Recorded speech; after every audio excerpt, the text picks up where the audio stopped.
Target acquired. Eagle 1, first strike. You have permission to engage the target.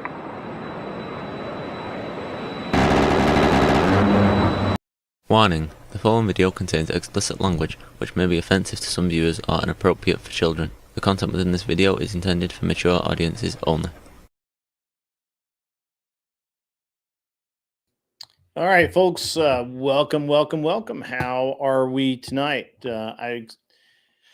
I actually expected to be gone a lot longer tonight, but I made it back. Guys. And we're here. We're live. We're 5x5.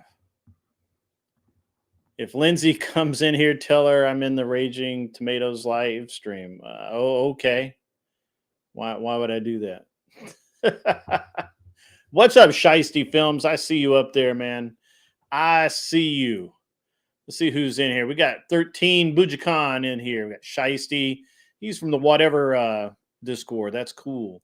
Damien, you're welcome to be here. Allison, good to see you.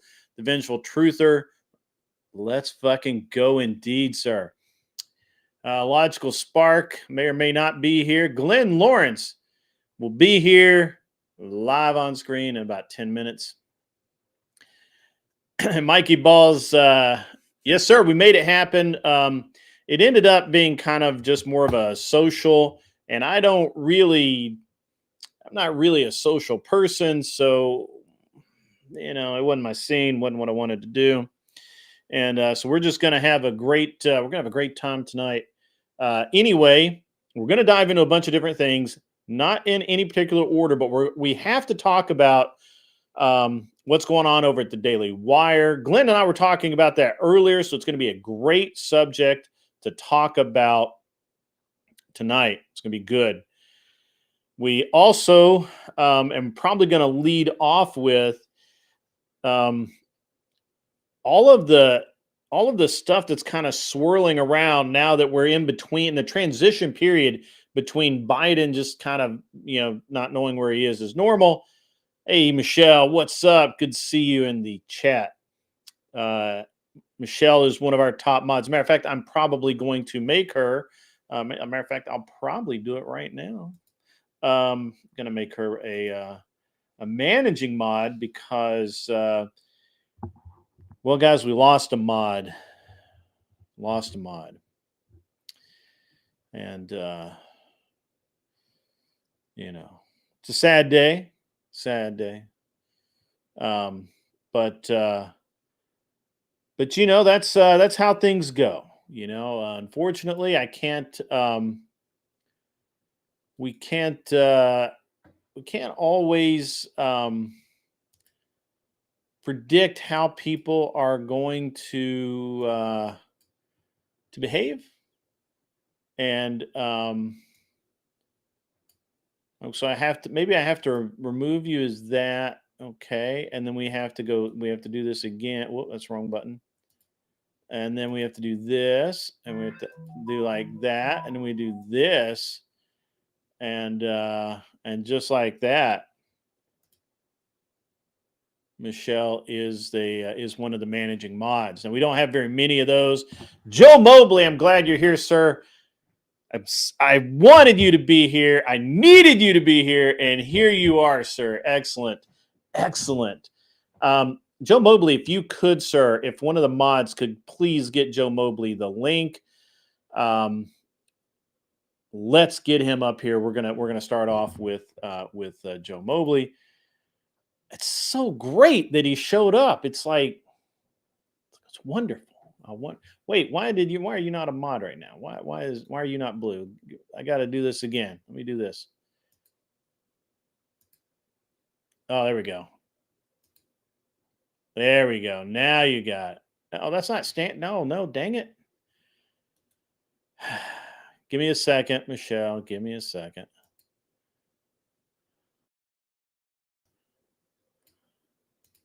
All right, now I got to go back here. Oh, click you. There you go. Finicky tonight.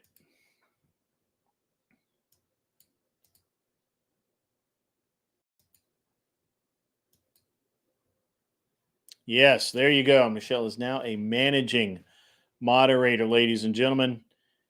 Because why wouldn't I? Why wouldn't I? All right. So I see I see BIY is here. Yeah, I see you guys out there. Robert Demita, happy Friday to you, sir. Good to see you. Just arrived in Charlotte. Oh, I used to live there a long time ago. Very long time ago. Fuck, I'm old. So yeah, we'll wait for Joe Mobley to get up here because we got some stuff that's right up Joe Mobley's stream. But yeah, we lost guys. We lost a mod yesterday. I'm not going to get into the reasons why or any of that nonsense. In the end, it doesn't really matter why. It just matters that it's no longer with us. And that's enough said about that.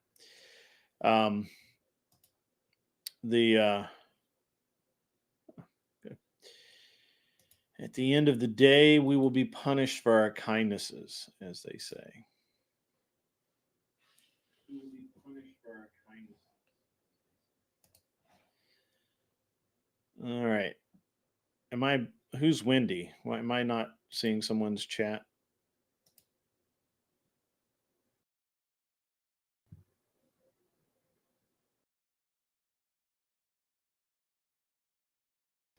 No matter.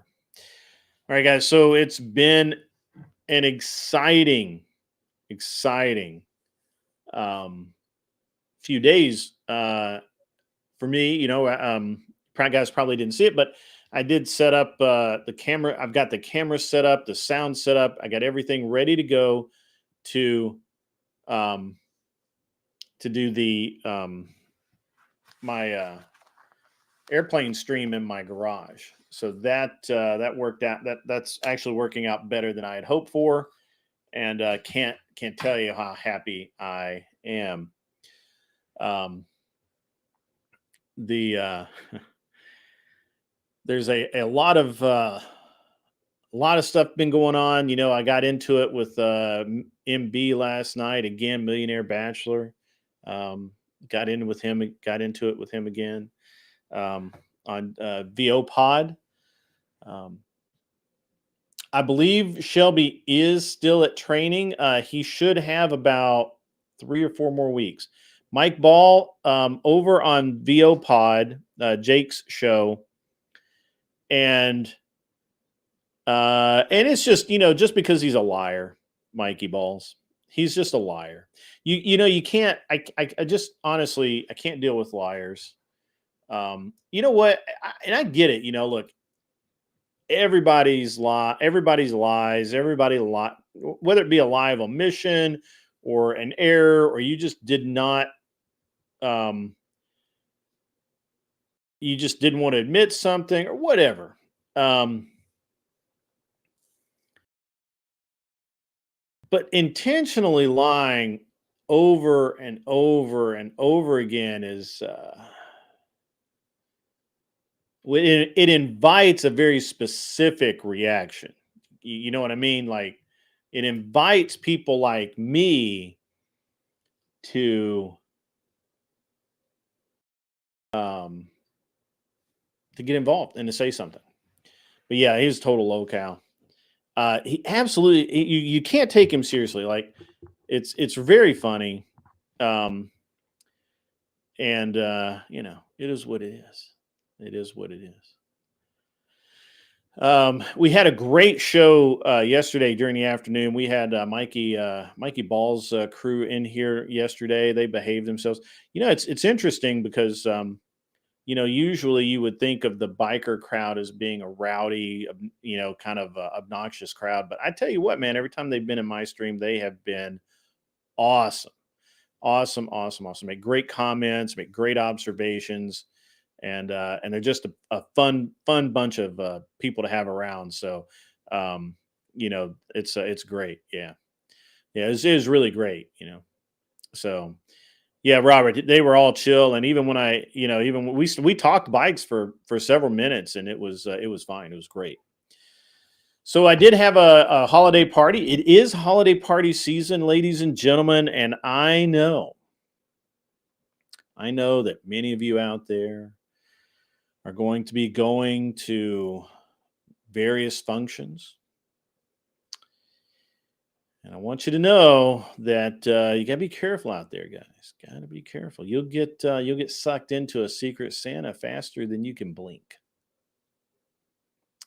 Fortunately for me, the holiday party that I went to tonight was not even actually a party. It was I thought it was going to be a party. My wife takes tennis lessons at the local tennis facility. It's run by the university, and just like the entire facility, it wasn't the school or whatever that she goes to. Um, that through the party, it was a facility through the um, it wasn't the facility. It wasn't the school that was throwing the party. It was a facility itself, and it was okay. They had food, pizza. It was nothing big. They were obviously, because it's run by the university. There were no like decorations or anything because, well, first of all, they can't pay anybody to do it, and second, they can't risk offending anyone. So, it's fine. Wait, are you admitting that you went to a lame ass party? It was a lame dick party. We let. I mean, we were if we were there 40 minutes, I'd be shocked. I was like, why am I here? What are we doing? Like, um, it was just not as much fun as I thought it was going to be. And I only went because my wife wanted me to go, and I don't think it was as fun as she thought it was going to be, which is why she didn't put up any struggle when I said, nah, it's time to go. So made it home. Not even really that late for the show. Fortunately, I start the show pretty late, and Nobody spiked the eggnog. They didn't even have eggnog, bro. They had Oh my pizza and gosh. sodas. It was a tennis. It's a And this tennis. was a Christmas party? No, it's a holiday party, so you can't say Christmas, man. You can't say Christmas, bro. So what holiday is celebrated with pizza and sodas? I Out of don't know. curiosity. I don't know, Is dude. it like remember Look, the frat party remember, guys. holiday? Somebody might get offended. Although literally nobody there was like would have been offended at all. I don't think everybody was like, this is all right, but it's like a Friday night get together. It's not like a holiday party. So, it was, and actually it was billed as like a holiday mixer, which I assume meant that we were all supposed to like, instead of playing tennis, we were all supposed to talk or hang around, talk about our jobs and shit, and like network. But It's a really cheap ass network party if they're only offering pizza and right, yeah, tennis people, man, what the hell? But it wasn't a country club tennis deal. It's just just normal tennis. So Mikey Balls, yeah, man, you need to roll up here, man. It'll be great if you can show up. That'd be awesome. You ought to come up here, but not when it's freezing ass cold, man. You get, we'll make it in the spring, maybe something like that. I don't want you to freeze your nuts off coming up here. So I don't think Mikey Balls has a car. I think he only has motorcycles. I know, that's what I'm saying. He already got a nubbin. He got a nubbin. You don't need him to lose another leg from frostbite. That's fucked up, Grid. Yeah. That's what I'm saying. I'm like, wait. Just wait. We got plenty of time, man. You think it's Friday in general that is celebrated with pizza and soda? Yeah, it could be. I don't know. It was fine. I met all the tennis people, and they're all exactly what I pictured. And Were they like all like, very like, yeah, I was hitting my backstroke the other day, and dude, gotta. I think there's like, so if you do so I think so like university type tennis, or in this kind, this is, so it's the parks department actually owns it, but it's run by the university, and it was dedicated by some people who donated a shit ton of money to do it. but it's not a country club, right? So it's not like what it wasn't, because I've been there before and I knew what it was, but I was really still expecting kind of a bigger shindig, if you will. And it just didn't deliver, man. It was just like, yeah, it's just like Friday after work, but and mostly they just played tennis, and they're not even good, right? Like it's not like, and it was like, I don't know, it is what it is. I got home early. Before I left, Glenn, we were having an amazing talk about the Daily Wire and its trajectory, the Brett Cooper thing, and all of that. And I actually really wanted to kind of go down this road, because it seems You want to go down this rabbit hole? Yeah, we want to go down this rabbit hole and I wanted to do it for a couple of reasons. First, I think so. When I talked to you about it, I had not heard and I had not paid any attention to Daily Wire. So while I was sitting there bored out of my fucking mind, I was scrolling and I'm like, oh look, they're claiming that Jeremy Boring, whatever Borum, whatever his name is, that Jeremy's the Razors guy, they're claiming that he and what's her face? He's not Jason Bourne. Jeremy Boring. Yeah, that's what I said. Jeremy Boring. I said that. Like, that's a fucked up last name, is that? Boring as fuck. Boring as fuck.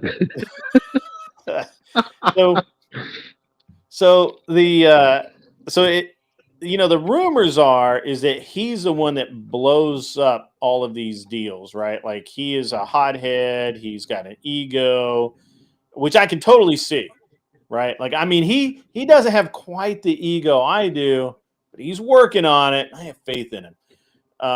But apparently, the rumor is that wow, somebody's mic is hot. You got a baby. It's the black guys. Okay, I swear to you. We can hear every word your kid screams. Well, good. That's awesome. Here, I'll turn your mic down, dude. I got you raised way up. There you go. Oh. It's because of how important I am. That's right. Yeah, I just got to my in-laws. Yeah, that's all right, man. I know I didn't realize you weren't actually in your studio, so whatever. Oh no, man. So Brett Cooper. So Brett, why are you always in bed when you're listening to this program? Basically, he's saying your voice puts him to sleep. No, I don't either. He will literally be sitting there cackling next to his wife. Cackling. It's because it's late, dude. I get up. It's 9 o'clock. What time do you get up? 4:30, 5. Yeah. Okay. I try and go to bed at like 11. It is 9. 11. Well, all right. You can try, but fail. Okay. So Brett Cooper, Jeremy Boring, they have, apparently they had words the rumor is they had words last week. Boring fires Brett Cooper. I didn't know that when I talked to you earlier, Glenn. I hadn't heard any of that. So my original instinct, I still hold to what I said originally. My theory is she's been married about 5 months now? You know what happens to young women who get married right around 5 months? They get pregnant. or they get baby fever. One of the two, right? Like either they are or they want to be really, really badly. And I'm, just looking at the numbers, looking at, the show itself and how the format is just not as as appealing as it was. I will stand by what I said earlier, Glenn, that I don't know that boring. I mean, come on, you got to know boring's an asshole when you go to work for him. So why would that be the deal breaker a year in? I don't think he is. You don't think he is? No, I don't think he is. I'm saying that's the rumor, though. That's the rumor is. I think the Daily Wire works like crazy hard. Yes, I don't think believe they're that. a family-friendly company like the Blaze. The Blaze is family-friendly. Sure. Allie Beth Stuckey, her work schedule, she's like, I don't do any of this crap that these other personalities do. I put together my talking points and my notes with my editors and producers. I come on set and we do the thing, and then I'm at home with my kid. Daily Wire is like an enterprise, dude. Jeremy Boring doesn't play, Ben Shapiro doesn't play. You need to be talented, you need to be committed, and you need to drink all of the Kool-Aid to even get in there. Right. And let's just be honest. Brett Cooper's numbers have faded. Well, I mean, number one, she announced that she was married. But they dwarf the other people, except for Ben. She outperforms Andrew Clavin, and she's been coming for Michael Knowles. And Michael Knowles, I'm a came for Ben, stayed for Knowles guy. Yeah. And now I watch Michael Knowles and Matt Walsh. I don't even watch Shapiro anymore. Well, we'll get into that. So, but Cooper's numbers. Can we at least talk about Clavin real quick? Hold on, before we go further. Clavin, this old son of a bitch has Alzheimer's. He doesn't even realize it. Either that or he's a really good liar. You know, he tried to say he was only married like one time. Like, 6 months ago or 8 months ago. Like, you can Google him, and you will see that he has been married like 2 or 3 other times.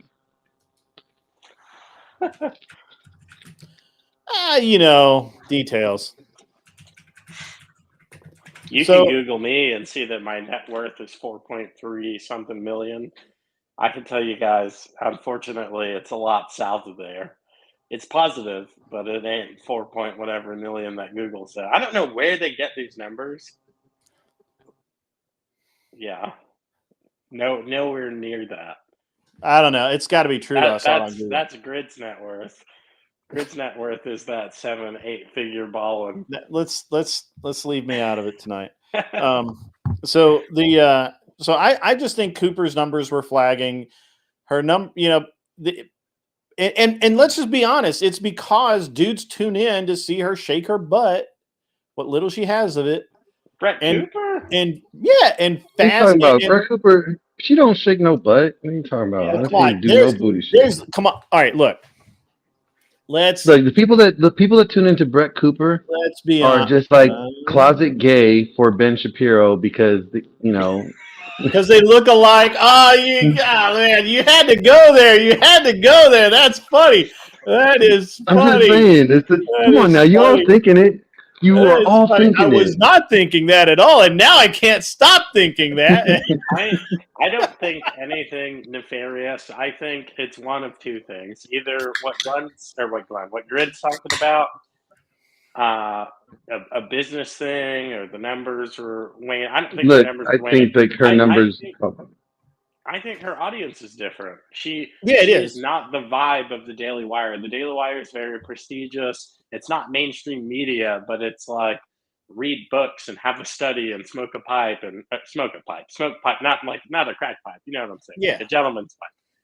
And she's not millennial, right? She's Gen Z. Her content is fast. She came in for Zoomer. Never mind. She came in to attract the Zoomer girls and men under 30. That's who she was supposed to appeal to.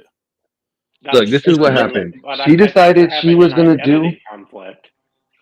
Well, that's what it is. Like, okay, like she was the thirst trap. She was the conservative thirst trap for Daily Wire. Okay, let's just be honest.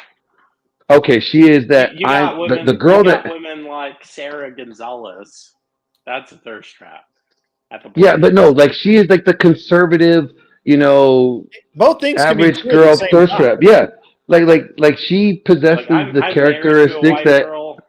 Brett Cooper doesn't do anything for me. She looks like a child. I know. Like I know. She looks like Ben. She looks like Ben. I don't know how anybody gets aroused by that unless you like Ben. Ben's actual sister lives out by me. I won't say where, but don't tell me she looks like Ben. If she looks like Ben, Oh I feel yeah, bad she for her. does. She's a content creator as well. She sings opera, classically trained violinist. What is her channel called? It's not Classically Abby, is it? It's I look like Ben. Yeah, she is. But hey, great. I'm gonna hop off. I'm gonna go in the studio. Okay, go in the I studio. will be in the studio. Hey, are you going to be back on or what? Yeah, I'm gonna hop in the studio. Oh, you're going to actually be on camera. Oh wow. Yeah. Oh shit! Yeah. I dropped this in the wrong chat. How do I send I'll be this right to back. you? To me? I dropped it in the YouTube chat by mistake. His real sister is Classically Abby. On YouTube and Instagram and all. And she's got like big channels, good content, but I'm not. Look, I'm not throwing any shade at Brett. I'm just saying that there's a reason she left, right? There's a real reason, not rumor. It's not boring, didn't like her anymore, and so he just got rid of her because she pissed him off or any of that kind of stuff. It's that I personally think she's pregnant. I just got to be honest. Man, look at these. I got to hit the gym. My gains are going down. Sorry. Go ahead. Get those gains, bro. That's okay. I actually was just talking to my wife saying she can't keep distracting me in the middle of the day anymore. I got to hit the gym twice a day from here till spring because I'm not getting outside and working as much. And so that's the thing that kills. It's not the time not spent in the gym. It's I went from such a hard charging lifestyle, burning. My maintenance calories used to be about 4,000 or 5,000 to maintain. Eat whatever you want, yeah. And yeah, dude, we go out, run 10 miles, run 12 miles, march, rush march, a few dozen miles a week. Like we were getting it all the time. Just we could eat whatever we wanted. We were soldiers, man. We were doing stuff. But now working, I do this. I sit at a keyboard, and very rarely I get to go and field something. I work in research testing and some other stuff, but very rarely I get to go out and do a thing. But it's like, dude, man, the lifestyle shift is what gets you. It's the fact that you're not out working in the garage or working in the yard. Right. More than the gym. It's that non-constant movement that gets you. So I just think I don't think there's anything more nefarious about Cooper leaving. Right. That's what I'm saying. I think she appealed to a very specific couple of subsets of Daily Wire viewers, and they were trying to reel them in to be, they hook them on Brett Cooper, then they pull them in with Ben and whatever. So see, I disagree. I agree that what you described is the vision that they had. I think missionally that vision was misaligned because Brett Cooper does not and has she neither now nor ever fit into the archetypal Daily Wire or the Daily Wire archetype, that persona that is a Daily Wire viewer. So the acquisition of Peterson was huge for them. He's like the champion of well-read, well-versed, very articulate. He's kind of like a culmination of some of the different Daily Wire personalities. I think the person that Brett brings in, and she's going to be fine if she just retires and goes through the mom homeschool thing, she'll be fine, whatever. But if she goes out on her own, I think eventually she'll be more successful than Candace because she owns. We're going to get into Candace. We're going to get into Candace here in a minute. But I'm not going to be here long, so maybe. Yeah. Well, all right. We'll dive into that here while Glenn's doing something. Mosman, I think you're right. I think they have been slowly. I didn't know that they had, but going back and looking at it, they have slowly been subbing in her producer in her place. So this isn't something. It kind of makes sense that I would expect in the next month to hear, oh, hey guys, by the way, little baby whatever is on the way. So that's just how that rolls. I mean, look at how tightly kept her entire engagement and everything was. Like, people didn't even know she was dating somebody, which is crazy. So with that, and I originally also thought that I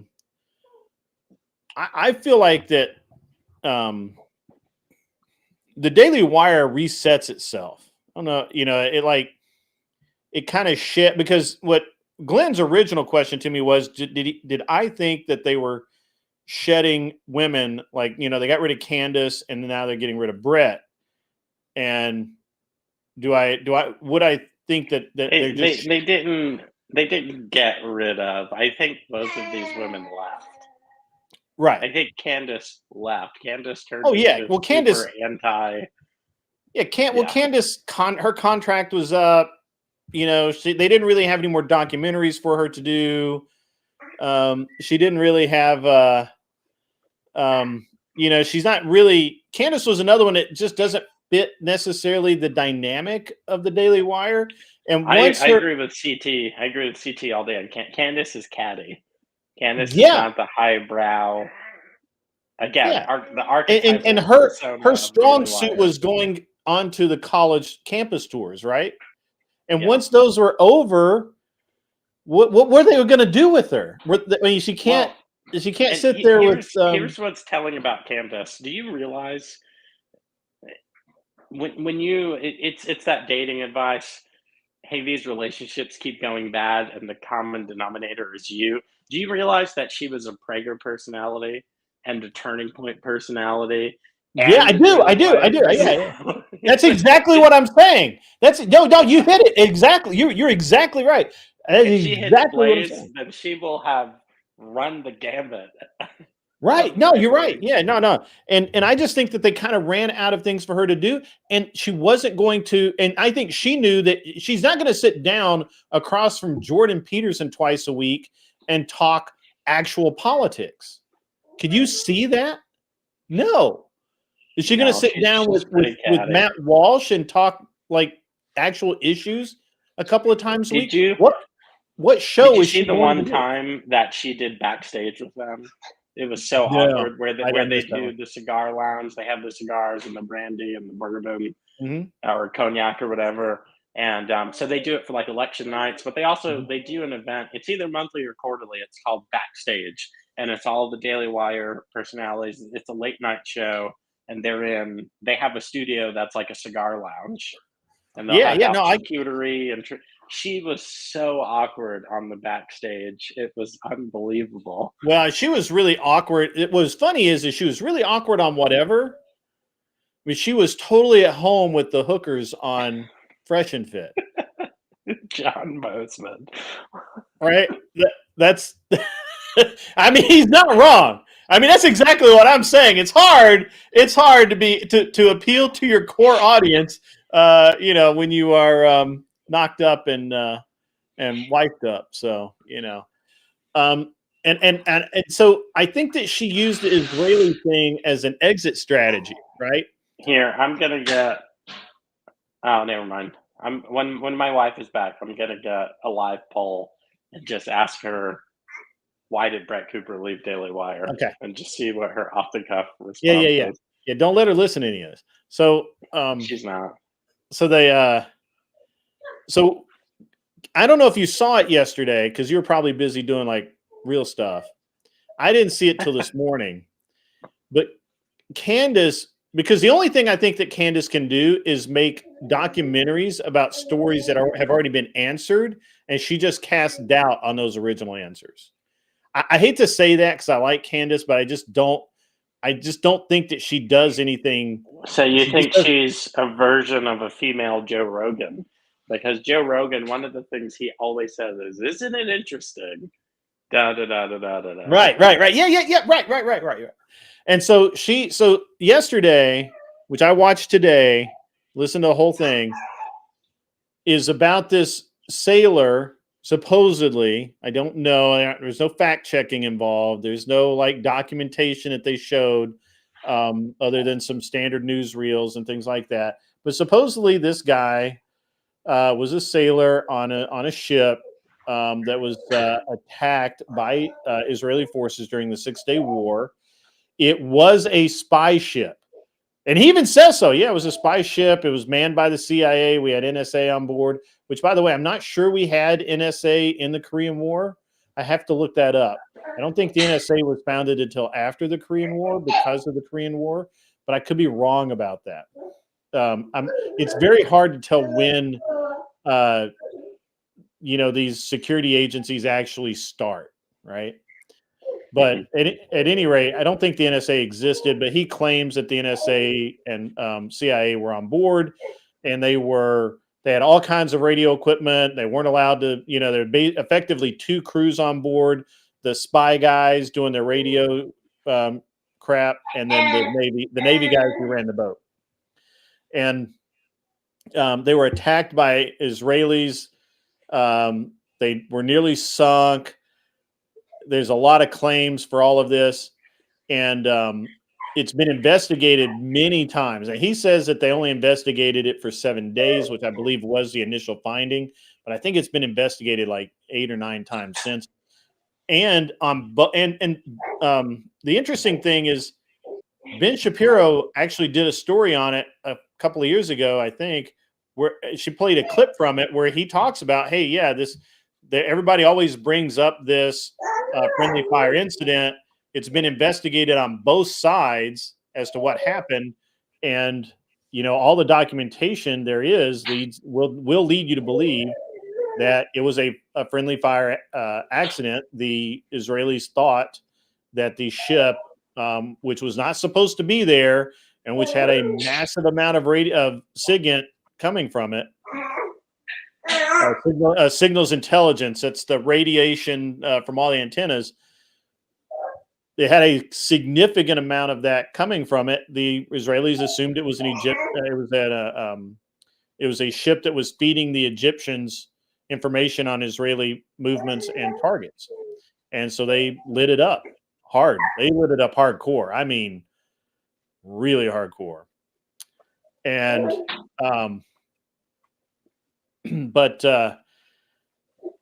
but it's all innuendo. There's no proof. There's no documentation. There's nothing. It's just a typical, and I hate to say this, got really like Candace Owens, and I want her to be better than I think that she actually is. Maybe I'm wrong. I don't know. Maybe she's better than I think she is. Maybe she's worse than I think she is. I don't know. But one go ahead. Hey, babe. Just what's your super cursory take? Why did Brett Cooper leave Daily Wire? I don't think it was bad blood between them. I think they're. Can you hear her? A little bit. She said she doesn't think there was bad blood. She doesn't think there was bad blood between them. She says their visions weren't aligned. I think she wants something that's more like family friendly. And she wants something more family friendly. Do you think she's pregnant? Probably. I don't think she's pregnant yet, but I think she wants more control. Yet. Yeah. So, I mean, she essentially said what I said, missionally, vision misalignment. But so it's interesting that you said that Candace has gone on. Candace has latched on, and I feel like in the last 2 years, she's latched on to vaccines. I think she's read the vaccine book, which my wife has read. She's latched on to the Holocaust for whatever reason. Conspiracies essentially about it, the moon landing, and one other thing I can't recall. But if she jumps on flat Earth, then she will. Yeah, if she jumps on flat Earth, then and she converted from some type of evangelical Protestant to Catholicism. If she jumps on flat Earth, she will have run the right wing gambit of conspiracies and I don't know. Yeah, she's collected all the rings or something. Collected all the rings. It's a treasure hunt. Is that what you're saying? But the reason that she had to go was because when she got stuck on the Israel thing, that obviously caused a lot of issues with with Ben, and then she started going after Ben, which is no matter what, speaking truth to power, that's what bravery is. Free speech does not mean freedom from consequences. I know if I go into work and talk trash about my boss or my boss's boss's boss, in her case, Ben Shapiro's not a boss at Daily Wire. He's Owner. he's the founding boss. If I go in and talk trash about someone in my managerial staff, I can expect the natural consequences that follow from that. If it's about their religion, or my two director level supervisors are both women. I would say unmarried. One of them's married with kids. The other one just got engaged. So congratulations to her. She's going to be getting married. She's just about my age and does not have kids. So I don't know. Hopefully she gets on that. If that's something she desires. But yeah, we have our closely held beliefs, but I don't go into work and make it a point to say, you are not doing the best things for your life. You should be doing this, this, and that. If they ask me, just like when I was in the army, the Bible was out. Soldiers could ask me anything and I would engage. But I don't go to cram my anti-feminist mantra on my female boss. Yeah, you're just not wearing it on your sleeve, basically. Yeah. Right. Yeah. But I'll say like, oh, well, my wife stays home and makes a wonderful home. She has a degree. She's extremely talented for our profession as music. She's more talented than I am. She could have been a Broadway star and I could have been a stay-at-home dad, except we're not gay. That's not our thing. So she stays home and takes care of kids and does the whole, what is that lady you played her? Maria from The Sound of Music. She does the whole Maria from The Sound of Music thing, and the kids are like doing musicals, and they're homeschooled, and they're cooking and cleaning, and they grow a garden. And this one's eating my wife's phone because he's 6 months old, and that's what babies do.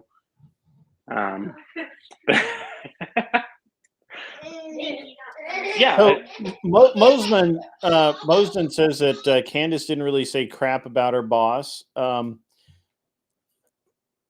you know what, Mosman, I think that's factually accurate, but the amount of innuendo and the things that she allowed to be said, I think is more telling, right? Because she led everybody to believe that she was being fired when the reality was her contract was up, and Ben literally said, "We're not renewing your contract." That's not.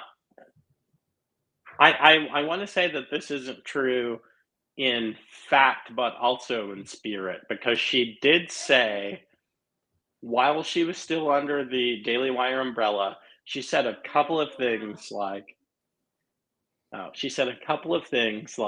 talking too loud, which I'm very guilty of. It's like the only black thing that I do is I talk too loud. She said things like, I can't pretend.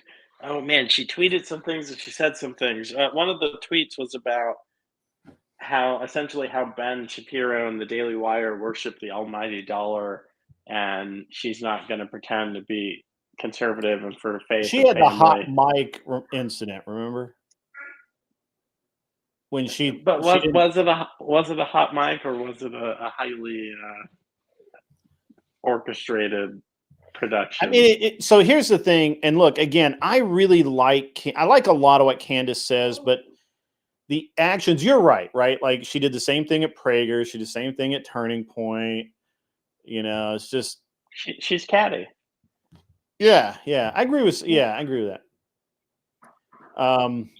And then can I hold you? But yeah, I think I don't know. I mean, my impression, and until I see something to change it, is that her contract was already up. Ben wasn't going to renew it, and she played to that, right? She does need her own network, Anson Knowles, and then we'll know for sure. The way she's going to burn through all the networks, and then she will. I think she's kind of on her own, right? She does the locals play now. But at any rate, I think my actual point was the show that she did yesterday was so weird to me. Oh, I didn't see it. That it won't take much to find it. And it was so weird that I was like, because I had not actually thought about Candace Owens in a while, right? Like and to be honest with you, my favorite thing about Candace Owens was the college tours, right? I thought she did very her well. solo college tours or her college tours with Kirk. The ones with the solo tours she did for Daily Wire. Oh man, I like the ones that she did with Charlie Kirk. Well, but I didn't see very many of that. That was a while back, man. I'm not gonna even. My favorite Candace was Turning Point Candace. There was all that weirdness when Daily Wire Candace first launched. There's so many different flavors of Candace. There's Blexit Kansas, and then there's like Blexit is her and Officer Tatum. There's so many flavors of Candace Owens. Prager Candace was like, we need to bring in some Condoleezza Rice type traits and let some Dennis Prager wash off on her, which prepared her more so for Daily Wire than Turning Somebody Point. give Mosman a link. I want to talk to him about this because I don't know that this is true. I'd really like to. Good. Yeah, Mosman, come up because I got 4 minutes and then I'm peacing out. But yeah. But somebody get John a link. John needs a link, folks. He needs a link. Daily Wire tried to Oprah her, and that was weird. That's true. Yeah, he's mad at you. They got a fussy. He's mad at you. He doesn't like that at all. So. Maybe he doesn't like me. No, he likes me. Maybe he doesn't like me. Maybe he doesn't like the cut of my jib. I don't think he's even noticed the computer. This is good parenting, folks. The little kid's not impressed with the computer screen at all because he doesn't watch computer screens. Sorry, Vengeful. Give me a sec.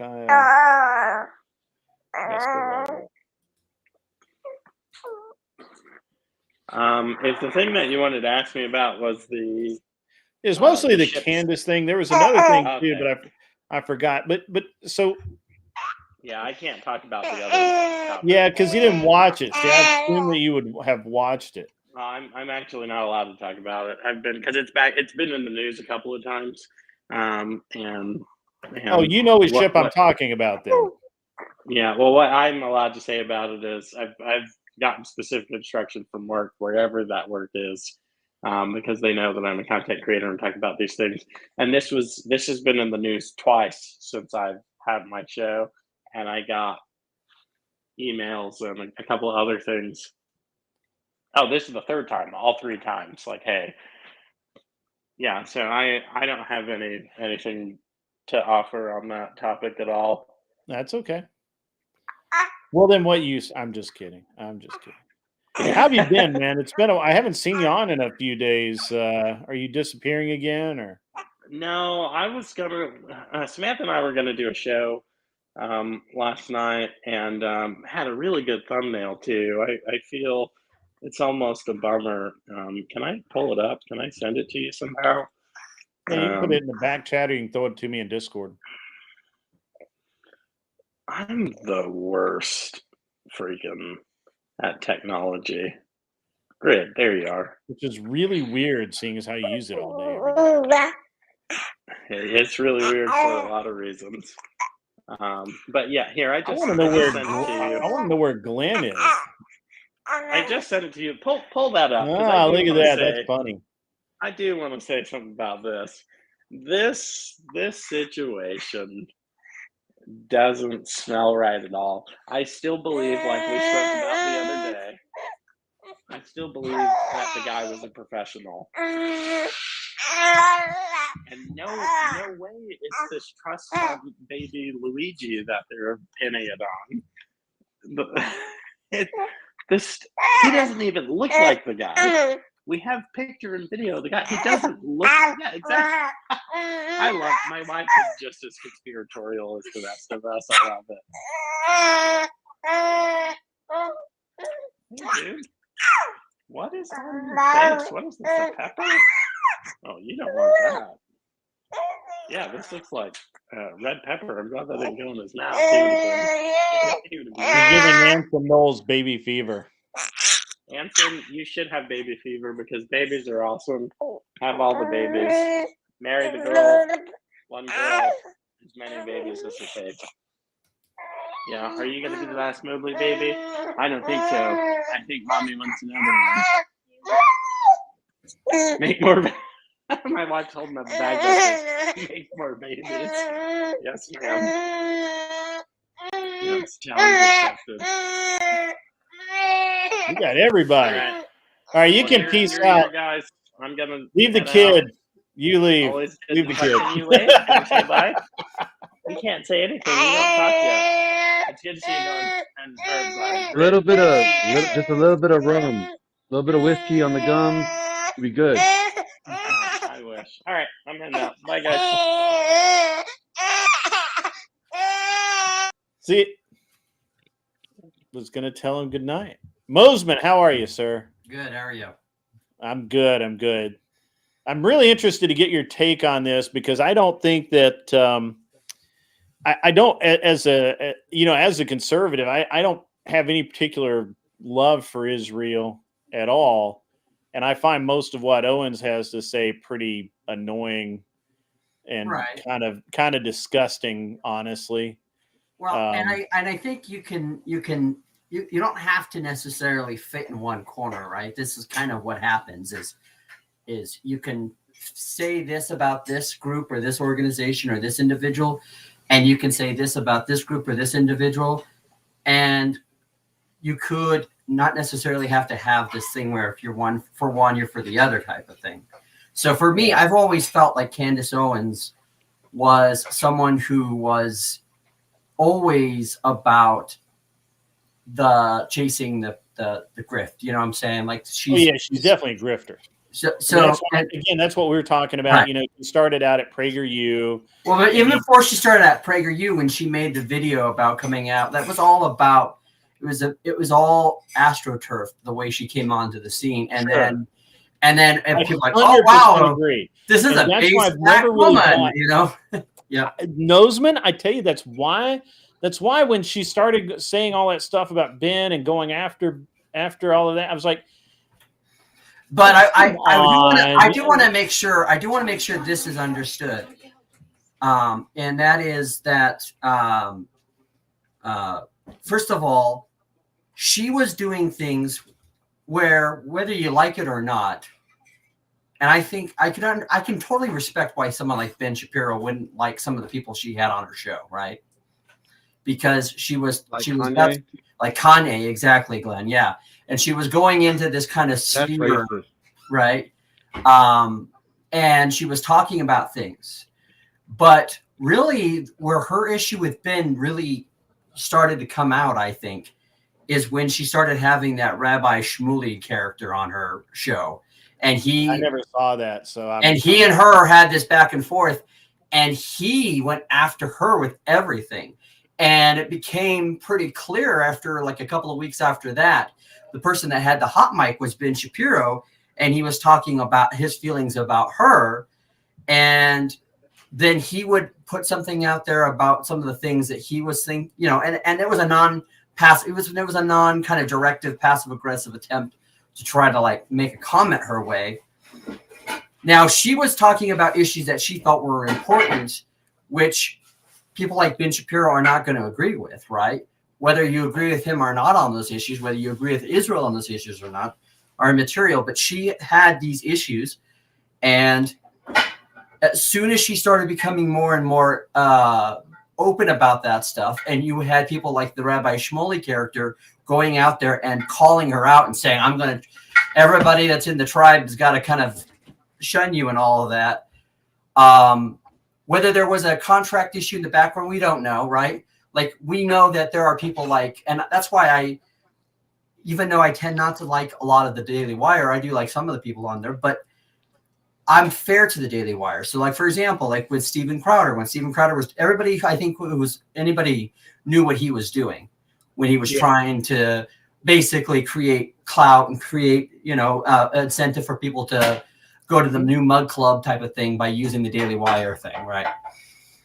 That wasn't the case. And so to me, my thing on all this is this: I can totally understand. And Ben came out and said, there's kind of like an Overton window here.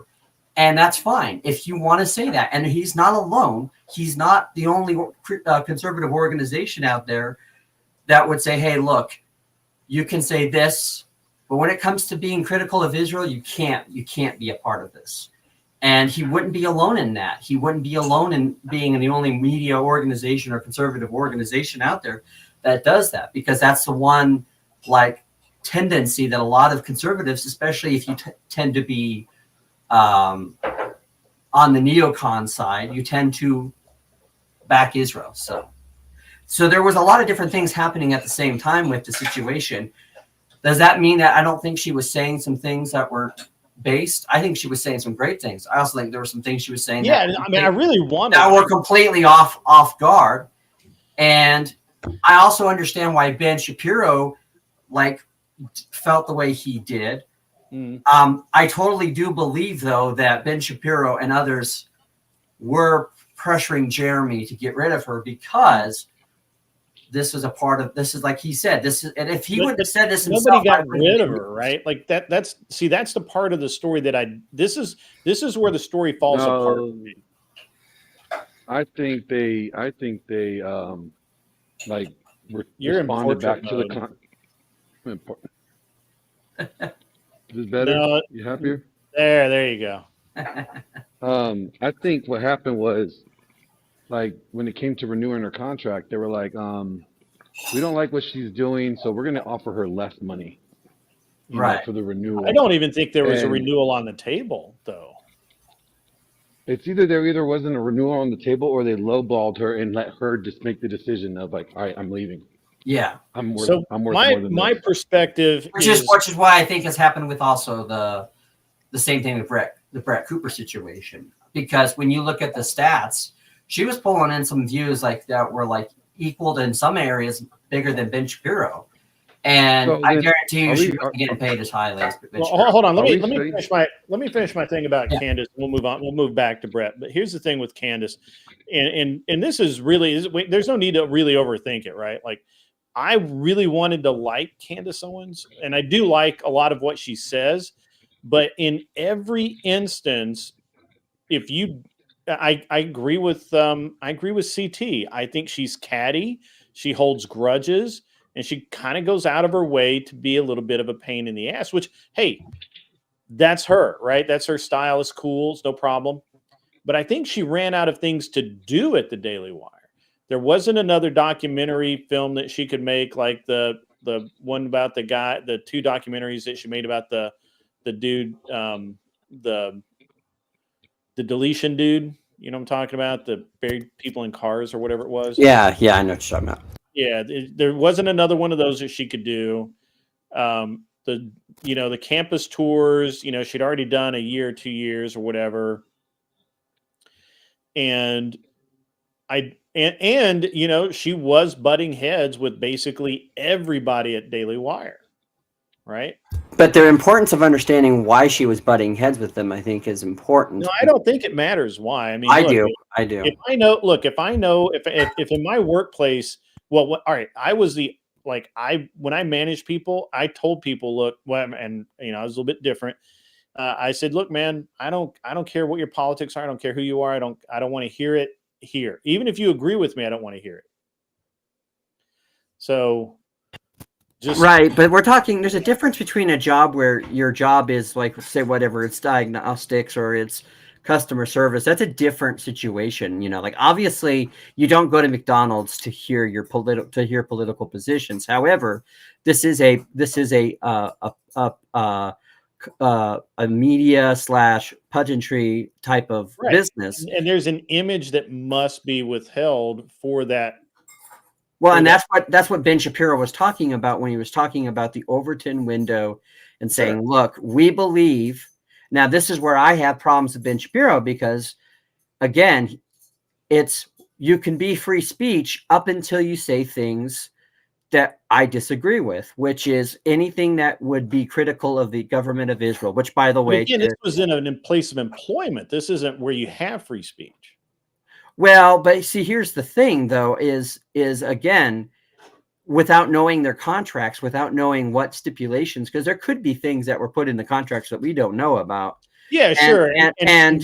And you know, obviously, so for example, like, you know, there are certain contracts where you might be involved in some type of media project, like what Glenn would know about in the movie industry, where maybe there's stipulations about, you know, like we're seeing exactly what happened, like the Rachel Zegler, the girl that plays Snow White, you know, all that, or she came out there and brought all of her politics out there, and it's probably going to make the movie even have worse numbers already than what already was.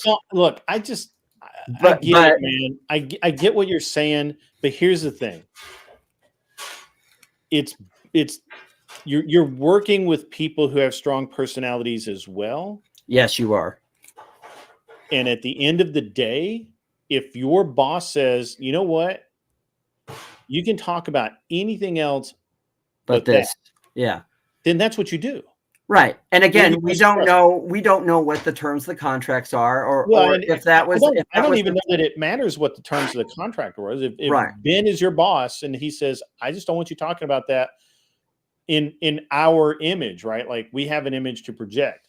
And now this is where I kind of and Ben's not necessarily the boss. That's where Jeremy's role is. And this is he's an owner of it. I don't think Ben had nearly as much to do with it as everyone. I think everyone wants to lay it at Ben's feet. However, the reality is that I think he played a hand in it for sure, though. It was, you know, Jared. Well, obviously he's a part owner. He was he was a. I don't know what you call it. But even if you didn't, Ben had a lot to do with it, you guys. I mean, come on now. He did. He was the one that was responding and getting all upset, and then he was sending shots. He was the one that was sending shots. Well, he was returning shots. No. He started saying things to her, and then she was responding to him, and then he had that hot mic situation where he was talking about her, and then that just even made it even worse. And so my thing is this: even if you don't have that, you know, if there's one thing I would say you could have a rightful criticism of Candace is, and maybe she just doesn't understand this, or maybe she was given a kind of special treat. I don't know, but I am not employed by one of these media organizations, but I can tell you right now, if you join a conservative media group, the likelihood is Israel is just one of those issues that is you cannot talk about it.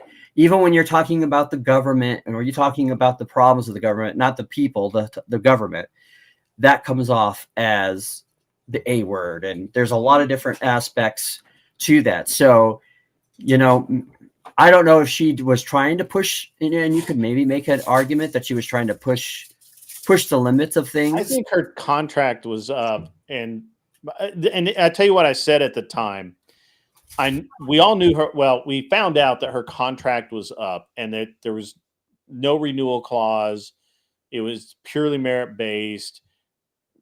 You know, I personally didn't think she had anything left to do at Daily Wire, to be honest, because I couldn't see her, and I had this conversation with Glenn earlier.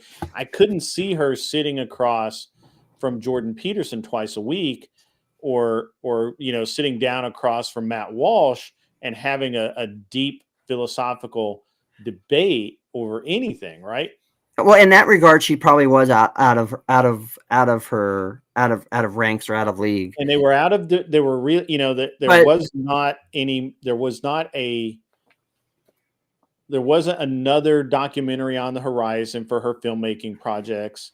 It's kind of like, what it felt like to me was she knew she was on her way out, and she needed to, I think she intended to draw a lot of attention to herself so that somebody else would pick her up. Unfortunately, the way that she did it basically assured that no other group was going to pick her up. Which, Well, I mean, there aren't any left, right? She's already right. been at PragerU. She's already been at Turning Point.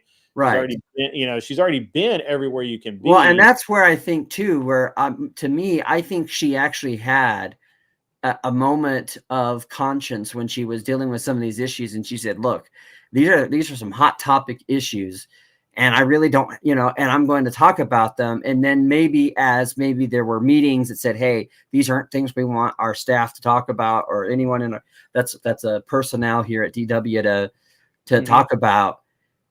And I think she has realized that. Oh no, she just doubled down on it, dude. I think she realized that there was really going to be no place for her but to create her own thing anyways. And given the way things are on YouTube and given the way things are on social media, she doesn't need, you know, that's the thing, like with, you know, when we can talk about with the Brett Cooper, but I think she doesn't need the Daily Wire. She didn't need the Daily Wire, but I think she was really, I do think there were some issues that she was really trying to deal with, and as reticent by the fact that she kept on talking about it. And like her first week back after, you know, her show started back up again under her own channel. I mean, she was doubling down on things. And so that tells me that I think she really did realize that for her, this is an issue. And I really do think a lot of it came as part of her personal conversion to Catholicism and her personal, relationship with her husband, and those kinds of things came out. And again, it's just one of those things where she probably now has the freedom to talk about some of those things, because most of these organizations are not going to let you talk about it. And to me, my only thing on all of this is, one, Ben Shapiro can be extremely passive aggressive, and he was completely passive aggressive with her. He was and I think also the other thing too is that he for all the things that he talks about free speech or talks about council culture. I think, you know, there are limitations to even his idea, and I think this is why maybe people need to realize. Yeah, I think he's always said that, though. I don't think that's a revelation. No, I don't. But I think it's disingenuous to talk about, in my own personal opinion, going against counterculture and then having a reaction towards people who say something that you tend to not really disagree with. And that's the whole point about free speech and council culture is when it comes to something that you disagree with, then can you advocate for that? And I like I said, I totally respect the Daily Wire's business model, because again, let's be honest, they tend to have the kind of content that goes towards a certain demographic. And you know, one of them being boomers, and with boomers, you just can't be anti-Israel with them. Not with conservative boomers, you can't. So the thing is, you can't be anti-Israel with like Christians in general. It seems like that way as well too, Glenn. Yes, especially evangelicals. Especially evangelicals. And here's the problem with it that I have with it. Israel today is not. I can't guarantee, like, say for a fact that that's the same Israel as the Bible. I mean, they have the Talmud, right, where they have like tranny genders in there. It's very anti-patriarchal. It's very like boss bitch, you know, kind of like. I'm like, I just don't see supporting that as the people or the nation. Why should we support? They're anti-patriarchal? The Talmud? I don't know about the Talmud, man. I only know the Talmud is pretty fucking. Everything that's come out of the Talmud is completely counter to what biblical. And here's the thing too: this idea of biblical Judaism, like like Judaism as we know it existed then, that's a misnomer, because most of what is the modern tenets, even Orthodox Judaism, comes out of the Talmudic teachings, which actually not only. Yes, they'll talk about including the Torah, but they've actually redefined certain books. They've and not only that, but their source material on texts goes back to at earliest 7th or 8th century Hebrew. Whereas if you look at the Septuagint, that even though it's in Greek, the translations and the source material that they get that from is from before 1st century Hebrew, even though it's translated in 1st century Greek. So, and so there's a lot of different aspects. So a lot of people don't see that. And there's a lot of things that we have actually that are, and this is not the time to talk about it. I'm more than welcome to talk about it. I'll more than free to talk about it sometime if you want. Sure. But there are things that are things that a lot of people believe in evangelicalism that actually comes out of the Talmud and does not come out of biblical. Ooh. We need to have that conversation. Okay, Glenn, we can have that conversation. I might have to start a stream for that because I want to hear this shit. That's crazy.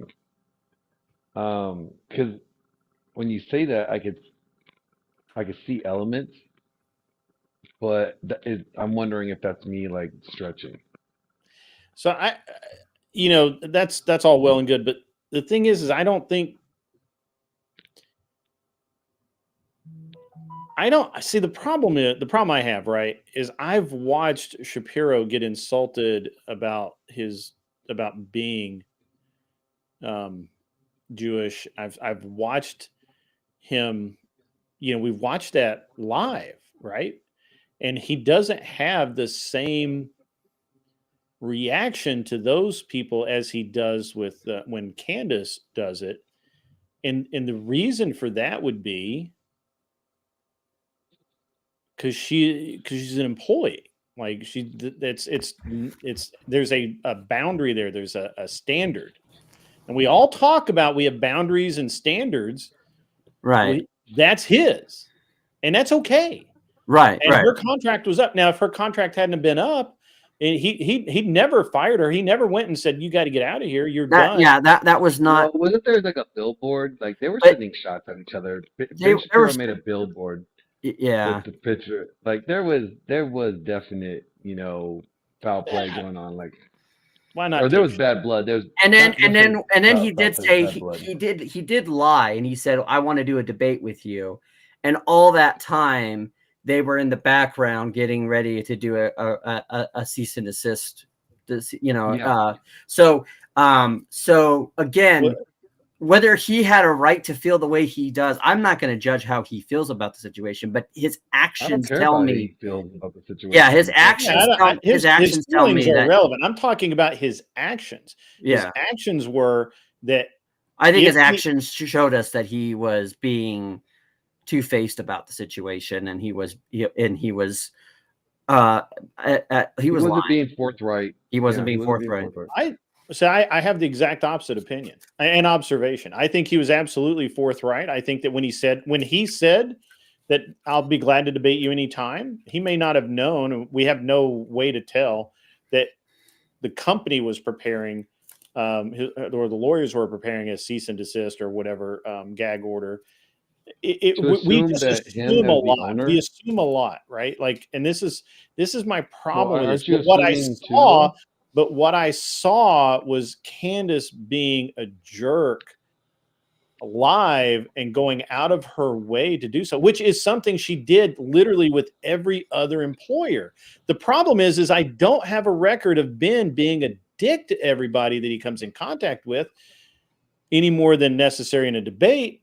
And even after a debate, he's like, "Hey, yeah, thanks for the debate." He's a reasonable dude. Where I have a record of every single employer that Candace Owens has ever had has had bad blood with her. So, and on her side, like she caused it. So why is it that we're so? I tell you why. It's because there are people who, if it's X, it must be bad. Whether it's Christianity, whether it's Jew, Israeli, whatever it is, because it's X, that must be the thing that I identify that it is without taking any depth to it.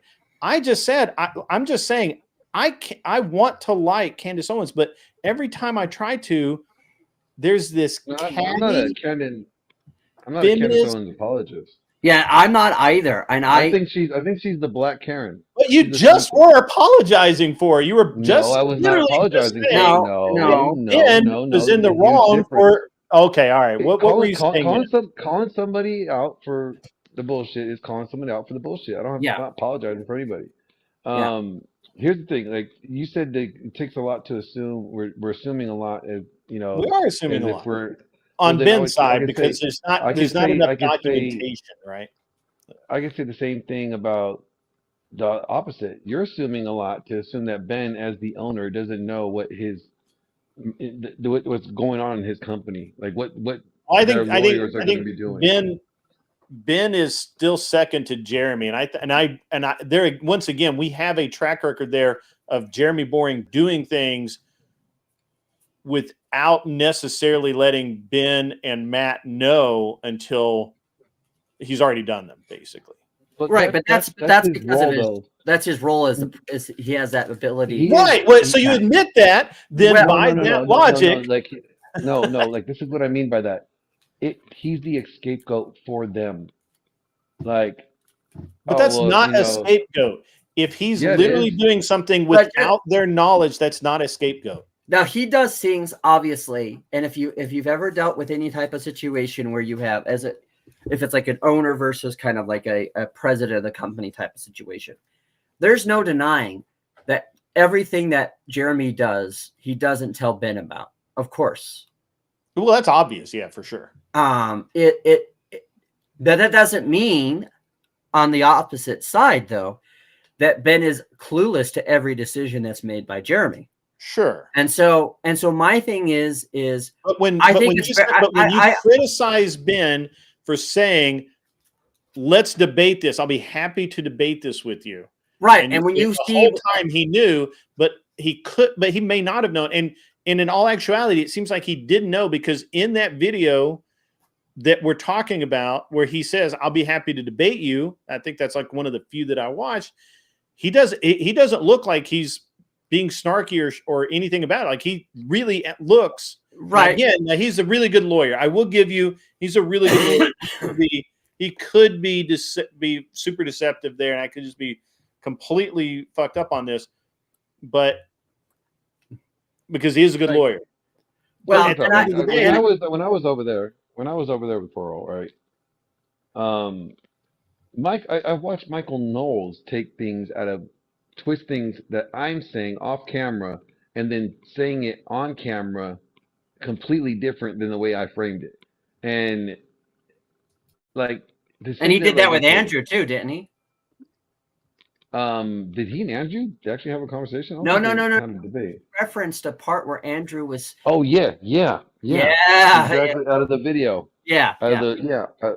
And so with that being said, it's like I'm not putting it past like Ben to like have known that like maybe he agreed to the debate and then they he didn't agree. He proposed it. He literally said, "I will be happy." Right, but then there was a lot of different things. Oh, you got to come here. You got to do this. You got to do this, and there were a lot of conditions put on. Now she was fighting back on it too. So the question is, I don't think neither of them wanted it. At the end of the day, I think it came out. Maybe Ben said it. That's a separate issue. That's a separate issue than the issue that you said that Ben knowingly said, I'm happy to have a debate while doing. I know you didn't. I know you didn't. He's referencing to me. Yeah, I'm referring. But what I'm saying is I can see that Ben knew that. Afterwards, after he said it, Jeremy's like, "No, we're not doing this. I could see. Yeah, I could see that. Yeah, and that could happen, and that could definitely happen. And I'm not right. But that wasn't the problem I have. That's not what I had the issue with. If I say to you, Glenn, hey man, we're going to have a debate, and then if I had a boss, if my boss came over and said, hey man, no, we've got a cease and desist order going in against Glenn, you cannot debate him. Period. Now, me personally, I'd pick up the phone unless I was not allowed to by legal. I'd call him and say, hey, Glenn, I want you to hear this from me, man. We're not going to be able to do the debate because they're just putting a cease and desist order out on you. So sorry, bro. Last conversation we're going to have. I would do that, right? And we don't know. Obviously, we don't know that Ben did Right. that. I don't know that he cares that much.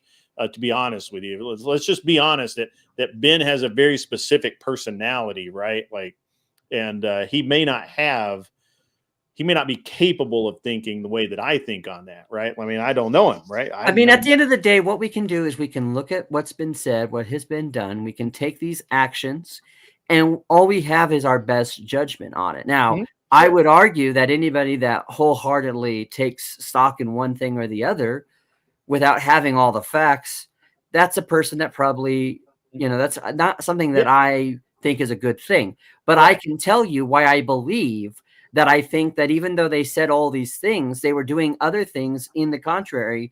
And when you saw that they did the cease and desist, and then you saw that he got on with Dave Rubin before, to me, what it seems to me, I didn't see the Dave Rubin thing, and so that's why I'm saying it seems to me. So let me put that preface there. It seems to me that it was all about trying to delay her, or delay what she was trying to say, or for them to position themselves to make their position known. Which, yes, and again, I understand why they're trying to do it. They're trying to protect their brand.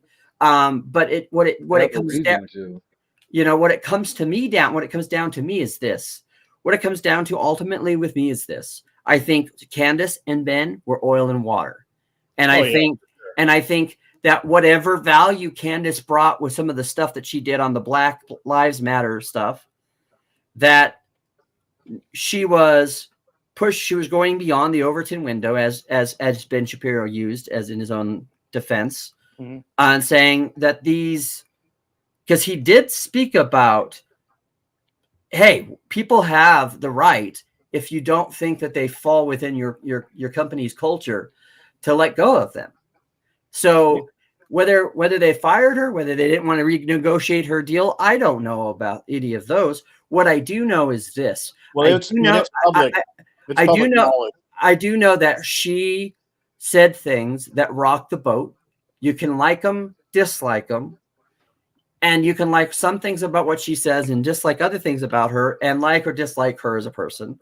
Same with Ben Shapiro. There's a lot of things I like that he has said in the past, and there's things that I don't like what he says.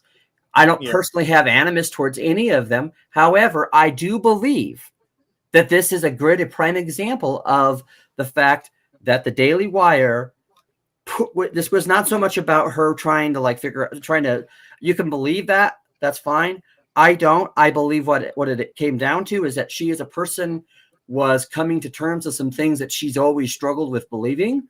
And obviously, this wasn't the first Jewish company, the owned Jewish company that she had worked for. So who knows all of the reasons why she went to the degree that she did. However, whatever it comes down to is this.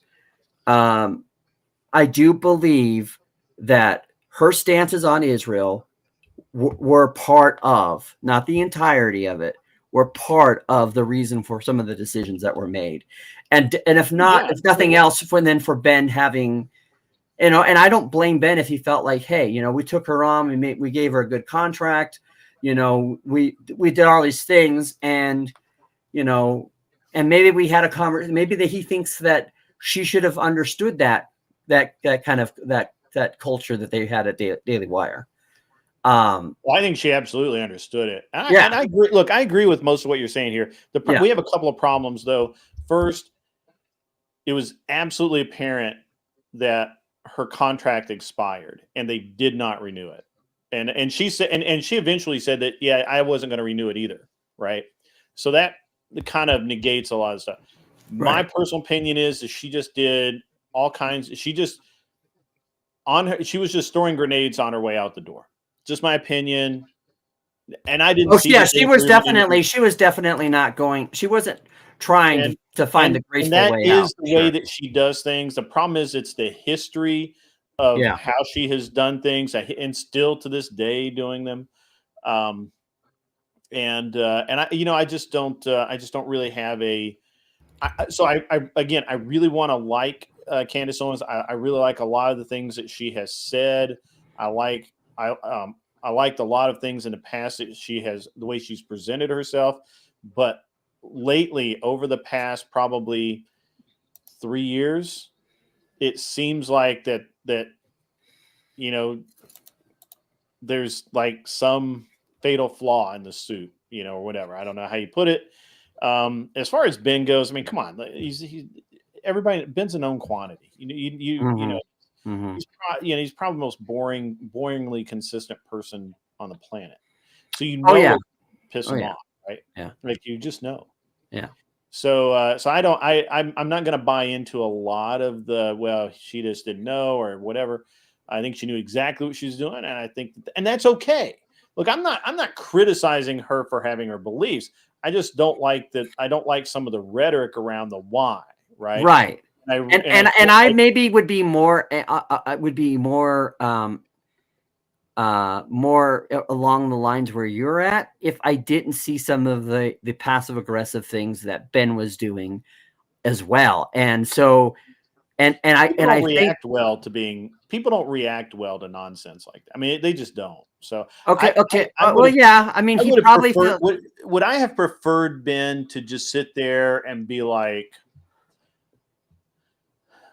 yo, shut up, right? Or you don't talk to me that way or whatever. Would I have preferred that? Yeah, I think so.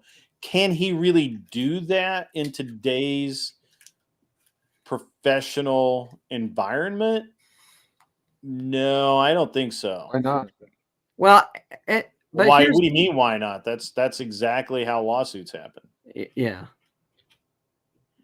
I would. I will say this though. I know. I like where your head's at, Glenn, because that's how I want to deal with things. I just want but I have watched the I've watched 60 Minutes enough to know how this story ends. If Ben had been anything, and as it was, he was awfully close to giving grounds for a lawsuit, to be honest. And I think she threatened him with one. But she would have not had a lot to go off of because here's what the thing came down to. Because he was being very passive aggressive. He was being passive aggressive. Let's be honest. Okay, this is Candace's problem of what she's always had. He is the black Aaron. Oh yeah. So the other thing too, because that's it. Like that attitude. I don't disagree with you. Yeah, it's that she is a black attitude. She is a black Karen. I don't disagree with you. I think that's what they got tired of. I think Mr. Mister has a great point here. I think Mr. Mister has a great point. It's got nothing to do with Israel. I disagree. Right versus left issue. Candace unknowingly chose left wing. I disagree. I think they're a little bit of a mix to there. I think when it comes to the Israel thing, I think that was the straw that broke the camel's back. It was. I think exactly. there's probably a plethora of issues that led up to it, but that was the final straw for them. Right. Sure. Because when you look at the decisions, some of the criticism she was making, which she wasn't, you could say that she was being passive aggressive herself, which I totally think she was. And that's kind of like I said, personality. But she was saying things, and then Ben was kind of like, well, okay, well, what about the money? And that's when she said, not everything's about money, and that was kind of, and then everyone say that. Yeah, of course. And so what you had this little tweet war that they had, which did not help the situation, which is why. Yeah, but that was at the end of it. I'm talking about like even before that, right? Like it. But my point, I didn't plan on going this deep into this, but yeah. It's just look. I don't even know what we were talking. Oh, we brought up the whole Brett Cooper thing. Brett Cooper thing. Yeah, Brett Can we go back to her? Well, no, Candace made a hit. Candace made another one of her pseudo documentaries. I guess premiered yesterday. I watched it today. It's basically about a warship, a U.S. warship, spy ship, really, with CIA, and the guy claims NSA, but I don't think the NSA existed at that point. But at any rate, the Israelis shot the ship up because they detected the amount of radiation coming off of it, which was indicated a lot of radio transmitters and emitters coming from that ship. The claim is that the ship had a brand new 3x5 American flag flying from the jack stand. It was clearly marked as American. Oh yeah, ship. I heard about that. Like, yep. Yeah. And the Israelis lit it up anyway. However, the Israelis say, and their records show that when they had a ship change, and for whatever reason they had that ship on their war table, and they had a shift change, and they had it identified as U.S. ship. When the shift change happened, and the next watch came on in the Israeli wherever control center, it got removed or what, there were some questions about it, something like that, and it was and they felt like it was a Turkish ship.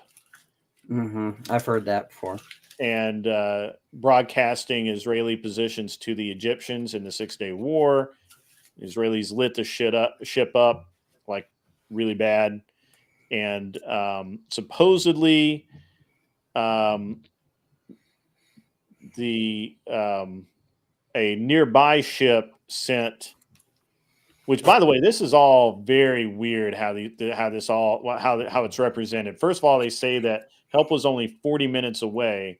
Well, 40 minutes on the ocean is pretty damn close, and because boats don't go fast, and for 40 minutes away, they would be able to see that ship and see the planes and everything that close. So that doesn't add up. Also, they said that as the airplanes, when they finally were able to radio for help, as the airplanes were coming over the horizon, they were ordered to turn back by an admiral, and then the commander of the ship appealed again to send rearm the planes, and was getting ready to send them out to help again. And supposedly Lyndon B. Johnson, the president, then called to call the ship back, or call the planes back, and said he didn't care. Quote, "I don't care if a few Americans die. I'm not going to allow my close friends to be embarrassed," or something like that. And again, the problem is there's not a lot of documentation of this. Right. It's all this guy's word, and there's like only 50 of these survivors left. Supposedly, they were threatened with basically being thrown under Leavenworth if they ever said anything about it. And so he didn't. As a matter of fact, he claims that he had forgotten all about the incident until something happened. His wife triggered the memory or something, and whatever. Anyway, one of the interesting things about this is Ben has actually addressed this very issue. He says, like, one of the things that people always bring up is this issue of this ship that was attacked, and it was a spy ship, right? Like, it's not like that it was absurd to say that it was mistaken for like a transport ship or something.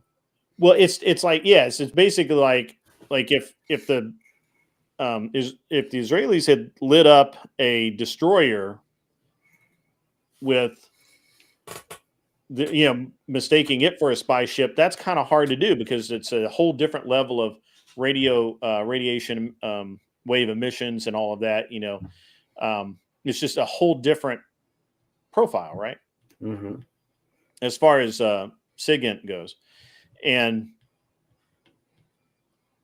so that wouldn't make any sense. But if you're looking for a spy ship and a spy ship is there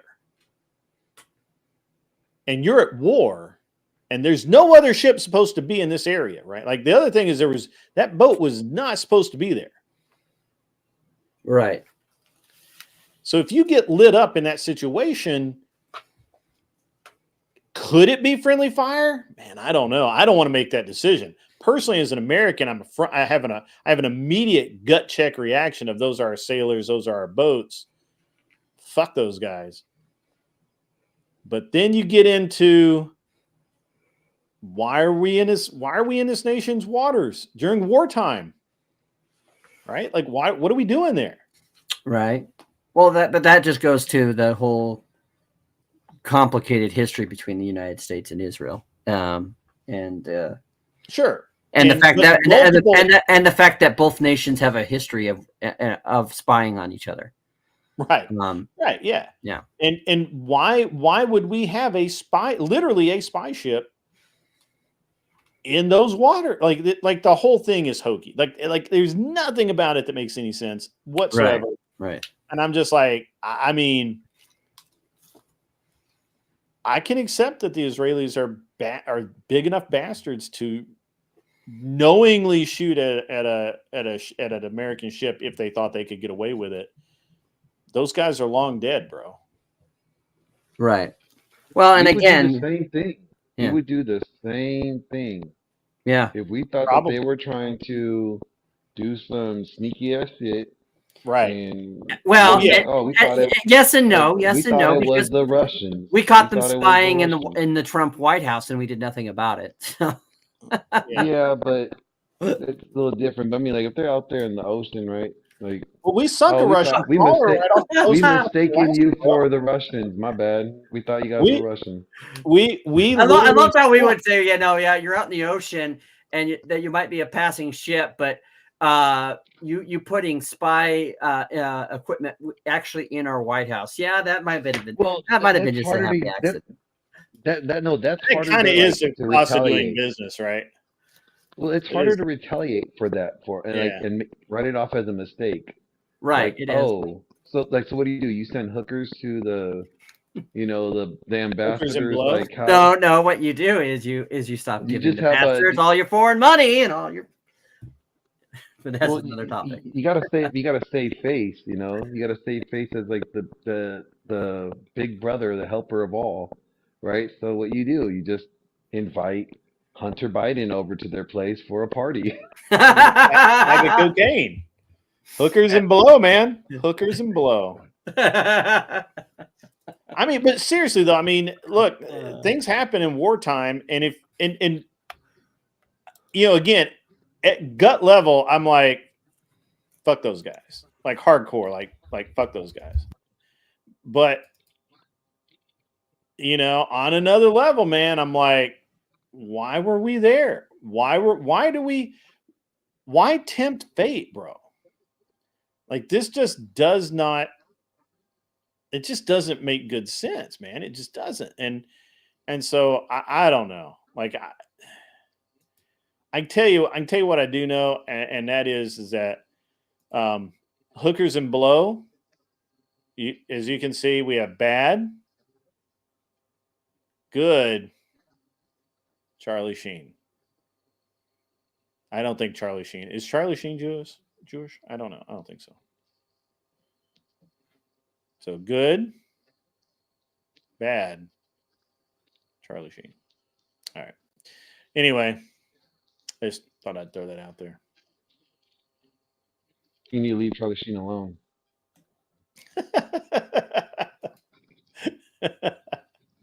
Okay, leave him alone. Leave him alone. Life. He's had a rough life. The man's been a victim. He's been a victim of having to be brothers with Emilio Estevez, who didn't abandon his, Mexican name, and like the rest of the Sheens. Who hasn't been married 8 times, hasn't been arrested for driving while high a couple of dozen times. What? If he was, his last name was Estevez, he would be in prison right now. Who, Charlie Sheen? Yeah. I mean, that's possible. Think about it. Charlie Sheen, that's white name. Emilio Estevez. Yeah. With all the drug charges that Charlie Sheen got, man, Charlie Sheen is below the bus. I mean, I really can't. I can't argue too much because I mean that shit is for real, right? Like Charlie Sheen's just off the chain, bro. He is, and it's sad that has fractured him from his brother and his Hey, dad. it's Michelle. I bring up the Charlie Sheen meme, and Michelle appears. That would make sense. How are you, Michelle? I'm well. Thank you for my new wrench. Absolutely. My Absolutely. invisible wrench yeah, pretty case. boss lady. Appreciate it. Yeah, yeah. Managing. She's a managing moderator now. That's right. Had to do it. Had to do it. Didn't have to do it, but it felt good. Felt good to do it. It's all right. Boss lady in the building. We had to lose one mod this week. You know, guys, I apologize. If anybody has any questions about it, keep them to yourself. Unless you are a mod, in which case you may PM me and I will talk to you about it. And that is it. So, yeah, I don't know why some people would think that it's their business when a content creator and a mod go separate ways, you know, unless everybody wants to unless the only thing that would be the caveat to that is if that person is publicly lambasting that person, or you know. Yeah, we'll see. Yeah. What's up, Avoided Hornet? I think this is the first time I've seen you in there, so or in here. So welcome. How are you? We're about an hour. We're a little over 2 hours deep in a 3-hour show. So, and I've had just about enough of the Candace Owen talk. All righty. And the DGen is here now, and the DGen's not going to like talking about Candace Owen anyway. No. Miss Goody Two Shoes. Oh, Glenn left. No. Yeah. I think he's. You call she's your managing mod? Did you call her a DGen? Yes, I quite proudly wear the DGen hat in these. Oh, do you? Okay, I do. Yeah. It's very fair. Yeah. Right. I do not. I don't have a problem with Michelle or her lifestyle because I'm not the one going to hell. So. And I'm always cold, so it works. I'm sorry? And I'm always cold, so it works. Yes. Right. Yeah. You always wonder why women are always cold, right? You always wondered about that, and now you know. All right. It's like that bit where Jeff Foxworthy talks about his wife getting in bed with him, and he's like, "It's like a butterball turkey," you know. And it's true. It's true. It's like, it is. He probably did. Glenn probably did drop because of the Chicago internet. They probably didn't pay the mob boss. It is not that bad. It is not that bad. Well, I just wanted to, like I said, I was in the chat, and I felt like there were a couple of things to that, and Well, it's a really good subject to talk about because there's so many nuances to the story that played out in the press versus what the reality is. And again, right. My personal opinion is Brett Cooper's been married about 5, maybe 6 months. Yeah. And, women that have been married 5 or 6 months, generally by this time they're pregnant, or they want to be pregnant so bad they have nothing else on the brain. Yeah. So, Yeah. And you can tell, and I wouldn't blame, if her husband said, "Hey, honey, I know this is what you've been doing. You're making really good money." Yeah. But you're living in lavish comfort, but stop that shit. Yeah, and I would respect that. Yeah, could happen. Because it's hard to see your wife. I mean, I don't know how some of these guys allow their wives to be thoughts on here, but yeah, and I mean, I think it would be closer to the truth, John, to say that Brett is, well, first of all, I don't think that she really fits into the Daily Wire profile anymore. So there's that. Yeah. And second, I think that hey, Grid, I gotta jump. Glenn's putting me on an errand, so it actually needs my. I can barely hear you. Oh. She says she has to do an errand. Yeah, you have to go do an errand? Glenn's putting me on an errand, and it actually needs all my attention, so I gotta jump. Oh, okay. Yeah, go help Glenn. Sorry. It's okay. We'll have to discuss helping me more. Yeah, at hit me some on point. Discord. We'll work it out. Yeah, that's fine. Yeah, All go right, help Glenn. He needs a lot of help, by the way. So, all right, bye. all right, talk to you later, Michelle. So the thing about Cooper, yeah, she did say she had plans that she would disclose soon.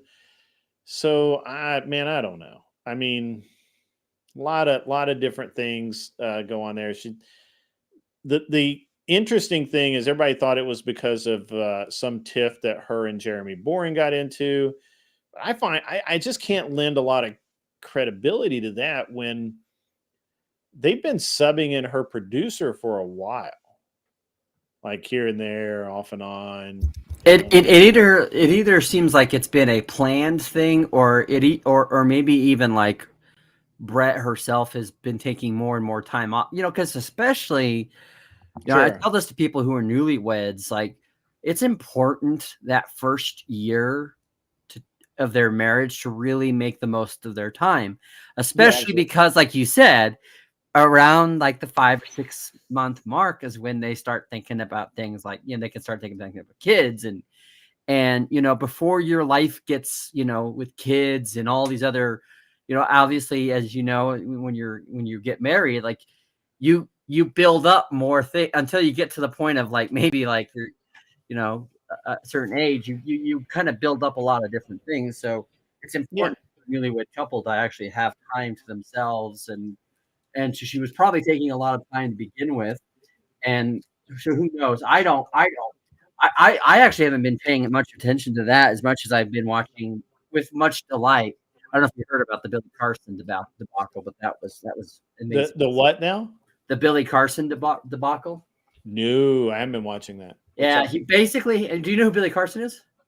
No, I don't pay attention to him. No. Okay, so he's a guy that believes in these things like the Anunnaki and all that, and yeah. Right, the Emerald tablets and all that.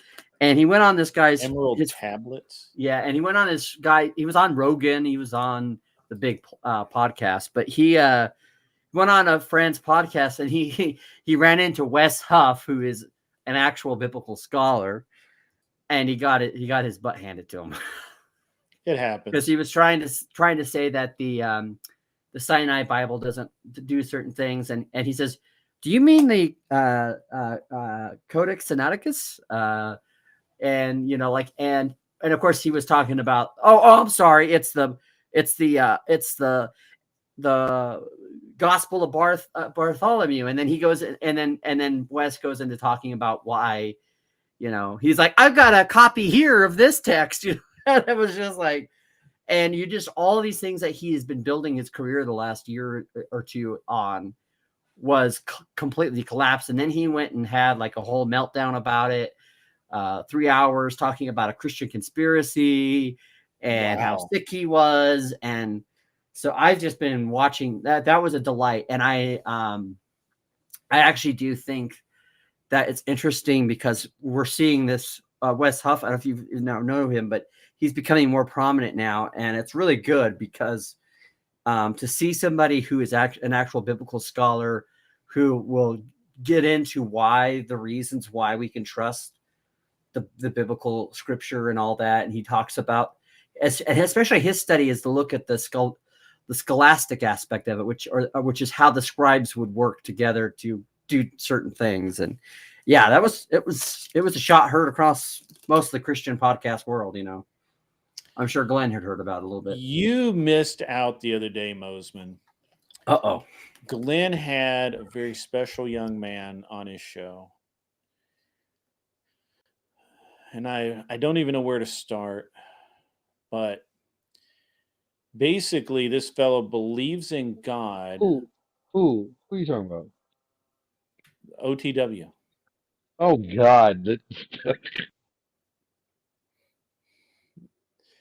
I'm gonna be quiet. I can't. Why you even fucking go in there, Grid? Because Mosman deserves the laugh he's going to get out of this. He's been up here half an hour. If I frustrated him a little bit, I beat up on him a little bit. He deserves. No. You didn't beat up on me. So, oh, man. So this guy, I don't hear the first part of the conversation. I come in when Imperious, without resorting to his normal Catholicism rhetoric, schools this guy in that if he believes in God, he has to believe in Jesus, the Son of God, and the resurrection and everything else. And the guy's like, no, that's all. What do you keep He believes calling in Christ consciousness. Yeah. Christ That's a Billy Carson. That's what the Billy Carson gripe is. And Billy Carson what did knows he? Consciousness. Yeah. It was all a what he kept calling it something. What was it again? He's a Billy Carson guy then, because no, he's not Billy Carson. He got no, but that's what Billy Carson talks about is the Christ consciousness. He got downloaded. It was downloaded on him all the stuff he needed to know, and all the Bible's wrong. Yeah, it wasn't an anathema. Right. What did he keep calling it? It was an archetype. It was an archetype. He kept saying something over and over again. It's all this, and he gave Glenn, and I didn't get to see these because I was on my phone. I was working in my garage, but apparently he gave Glenn pictures of brains and was saying, "Oh, look, here's Superman. Oh my God, here's Christ. Yeah. Here's an allegory." Thank you, Stephen Aker. Yeah, it's allegory. It's all allegorical. It's all an allegory. And I'm like. And so I came on and I'm like, hey, and this is before the brain pictures. I had to shut up because I was about to just like ruin Glenn's show. And I didn't and so because Glenn was having fun with this. Glenn was having so much fun with it. Glenn was like, I was like, if the worst possible thing I could do right now is get this guy to rage quit because Glenn will be mad at me. But I did get a couple of shots in early on before the brain talk when he was just saying that I asked him if he doesn't believe in the Bible. Doesn't believe in the Bible. He believes that. But he believes in God. But he believes in God. And I asked him, how do you learn about God? And he's like, from observation. The things I see. I see God in all things. And he's Christed now. You know that, right? Christed, he is. Yeah. Yeah, he is Christ. And I think I came across that a little bit of that because I think, weren't you asking him, Glenn? You're like, show us evidence of your being Christed. Show me something. Yeah, like did you? He's like, no, it's just, I just know it. Like when you kneel, it's just all my observation of life. Yeah, I observed Christ, and I asked him. I said, so I did see a few minutes of that, but the guy said, I asked him, I'm like, well, so how do you know that you're right? And he's like, well, God's in everything. I have to be right, and I'm like. So, okay. So everyone has God in them and everything they do everything everyone does is godly. And he's like, yeah. Yeah, pretty much. So going around and raping people, that's godly. Yeah. And so I'm like, so the Somali warlord that murders half a village for no good reason whatsoever, that's godly. Fine. He's godly then. And he said that was godly? He did. Well, he couldn't deny that it was godly because he had just literally I'm not saying that. And I'm like, you literally just said that. You literally just said that everybody, God's in everyone and everything is godly. And and I'm like, yeah, it was great. It was a lot. It was. I'm sitting there scratching my head. I'm like, how do you believe in God from the Bible, but you say the Bible is wrong, but then you believe in Christ, but Christ is the Spirit. You're Christed. You are Christ now. Yeah, Christ is in everybody. Right. No, he said he is Christed. He is Christ now. Yeah. And right. Once of course, you're Christed, you understand. Yeah. Like, and of course, Mr. that's all right. from the Gnosticism, and it's all from the. Well, he's never even read it. He said he's never even read the Book of Thomas.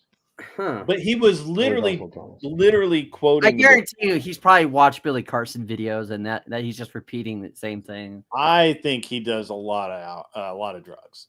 Like, I think he's had maybe. I said, look, yeah, probably. I said, look, man, did you go on a trip? Like, did you take some shrooms?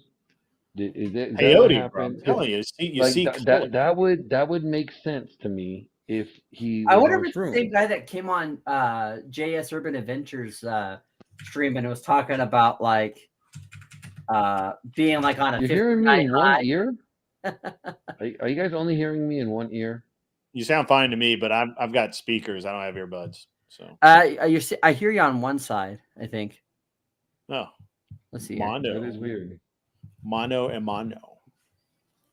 I'll turn you back up, Glenn. Don't be yelling again. Listen, Grid. No, I'm kidding. Yeah, it did. Wow. It was great. And then of Yeah. course the deal with Imperius the last couple of days. And then I heard, and then I haven't really talked to you guys, but I saw some of this whole skiff with a certain guy that likes to be anonymous. Millionaire Bachelor, man. Yeah.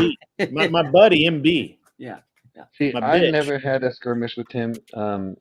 He's cool with me. Yeah. Okay. He's even said it. You know, he don't have beef with me. I still think he's funny. I think he's kind of I think he's a necessary evil. Oh wow. Okay.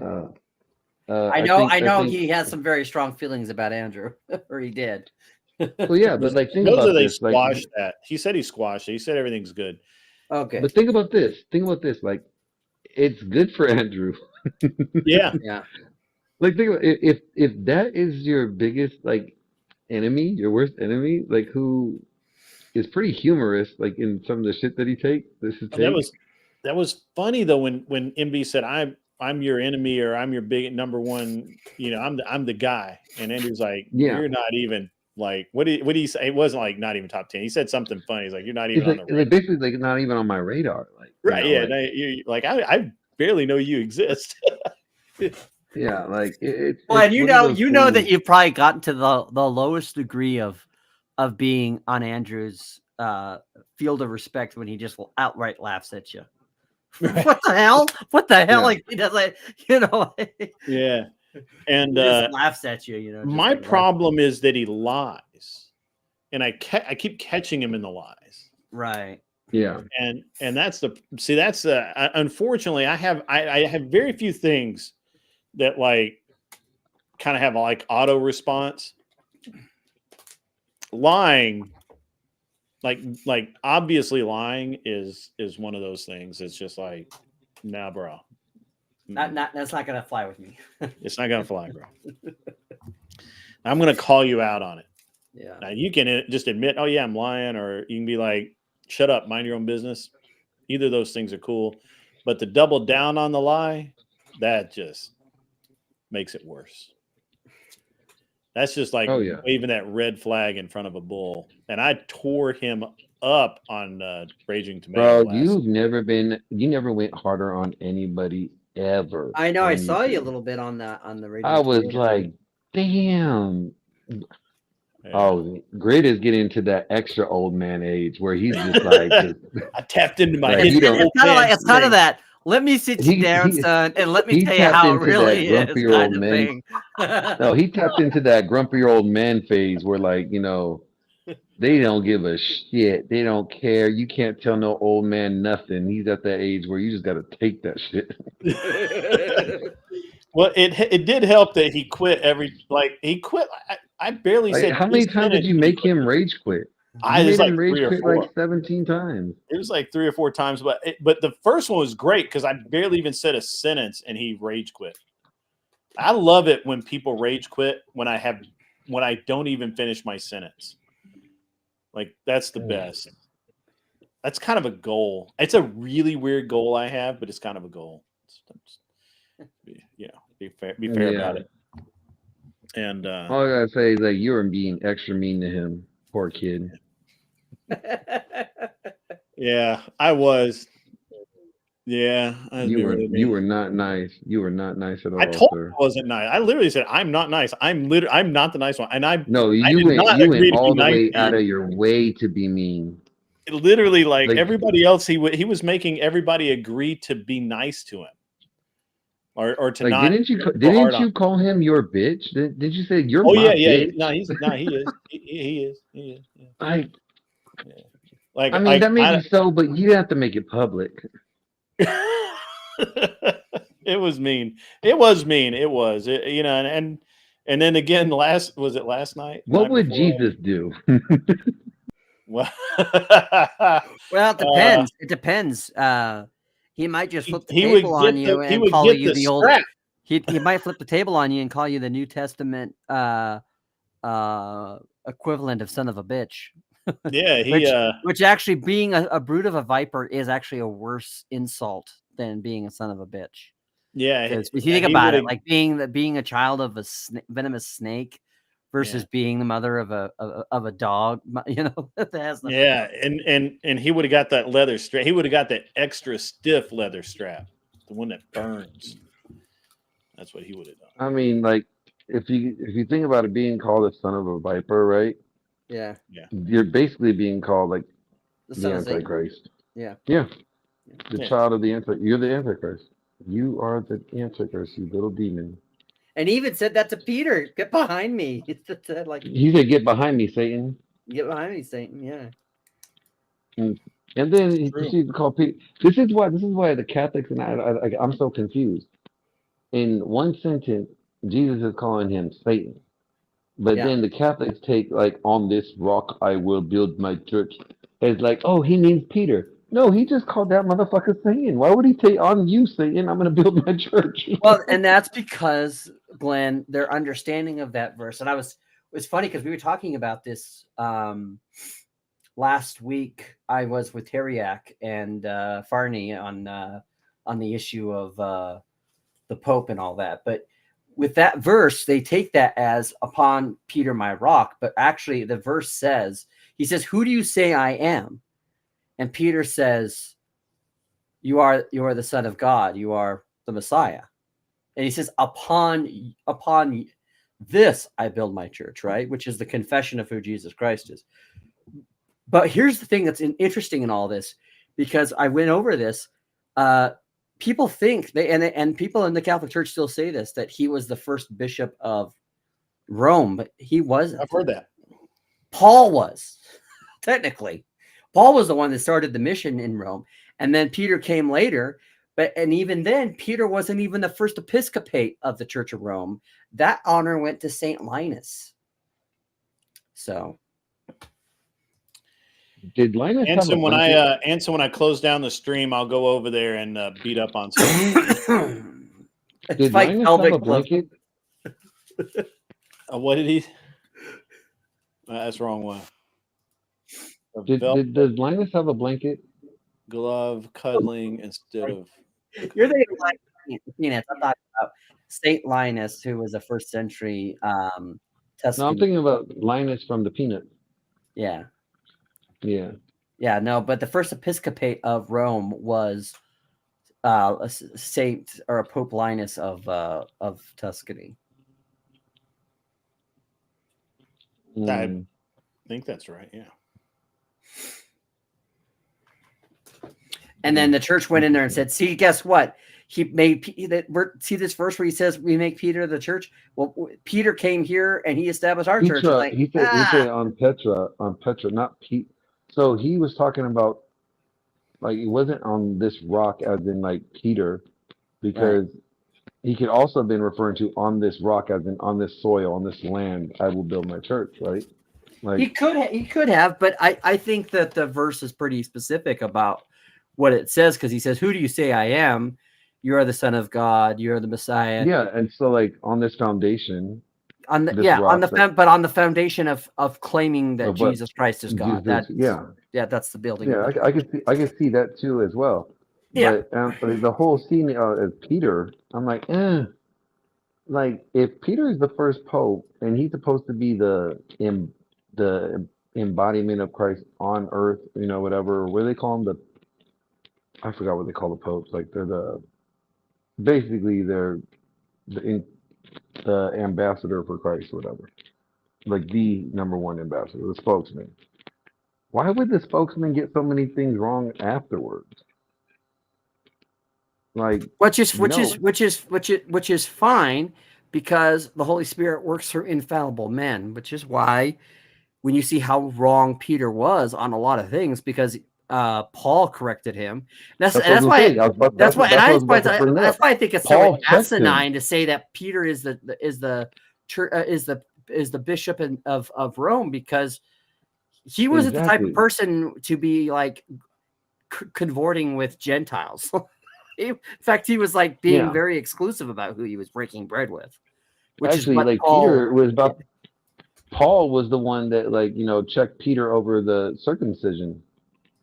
Yeah, he did. Yeah. And, he's like, no, you dumbass.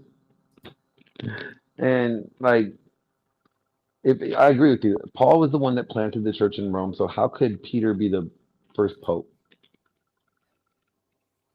Paul's also the one that wrote all of the sex stories. No, Paul didn't write all the sex stories. Well, okay. Most of the What are you talking? And just for What sex people who stories in are the you talking chat about? may be not understanding, because he said that I'm missing the verse. He says, who do people say the Son of Man is? And they say it's John the Baptist. Others say Elijah. Others Jeremiah or one of the other prophets. And he said to them, but who do you say that I You am? say I am. Yeah. And Simon Peter replied, you are the Christ, the Son of the living God. And Jesus answered him, blessed are you, Simon Bar-Jonah, for flesh and blood has not revealed this to you, which again is another reason why I use that verse to explain against apostolic succession again. But my Father who is in heaven, and I tell you, you are Peter, and on this rock, not you, Peter, my rock, on you, Peter, comma, and on this rock, I will build my church, and the gates of hell shall not prevail against it. I will give you the keys of the kingdom of heaven, and whatever you bind on earth, you'll be bound in heaven, and whatever.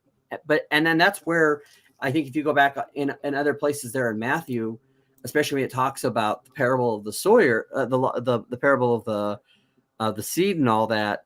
Yeah. Again, it comes back down to what do you put your trust in? If you put your trust in Christ, that is the authority of the church. Christ is and so by his word and by his Holy Spirit, we have the church. Yeah. No, I agree. I just think it's retarded to think that Peter is going to be. But I think it's one of those things where they took that verse and Glenn, and they retroactive fitted it to say it. And that's why I say, look, technically he wasn't the first. Paul was the one that expanded the church into Greece and into Rome. And then Peter did, and we have actually no facts or no historical record that tells us that Peter was actually in Rome, but it is church tradition that he at least was in Rome later on, and that him and Paul did appoint Pope Linus to be the successor, and he was technically the first episcopate of Rome. So technically, really, yes, he was appointed by them, but their church isn't built on the apostle of Peter, which is a misnomer. It was something that was given to them by Linus, who was appointed by Peter and Paul. But yeah, I have to sometimes go into this, and because I get into some of these conversations, and I think people really don't see the verse for what it is, and that's why I argue for contextual verse reading when you talk about scripture, because it matters reading it in context. Well, absolutely, it matters. Like that's why practicing good hermeneutics is important. Yeah. Oh, absolutely, 100%. And that's what was so funny about that OTW guy is like no biblical understanding. No, I'm like, so how do you know? I woke up knowing. Oh, okay. All right. I've been high before too. Like it was just wild. You believe in Christ, but you don't believe. No, you believe in God, but you don't believe in the Bible. But you believe in Christ. Didn't believe in the resurrection. Christ is the Spirit. Don't believe in the resurrection because you don't think that He even existed.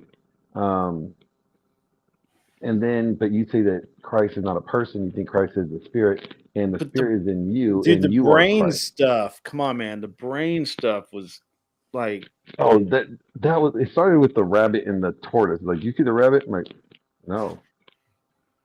It's like, do you see Jesus? And I'm like, no. Is this supposed to be like a Rorschach test or something? Is this supposed to be like a Rorschach? You remember, like, You remember like those things, like when you're like seeing a shrink or whatever, and they're like, "What do The you see in this Rorschach. picture?" That's a Like Rorschach. the yeah, and you're like, that's what it looked like to me. That's all it was. And I was like, because he would take these pictures and draw, on them and say, see, this is where Superman is, or this is where and I Jesus called is. them out on it. I called them out on it. Like each time I said, "You are leading people." You're Yeah, like, "Don't you see you did do a that. specific superhero here?" I'm like, "So now you're leading people to believe or to look for something." Like each time you led them to come to that conclusion. I was like, "You're planning it in their head already what they should see." I was like, "That's pretty dumb." Yeah, it's I don't know. It's pretty interesting. It was funny though. It was definitely, it was definitely something.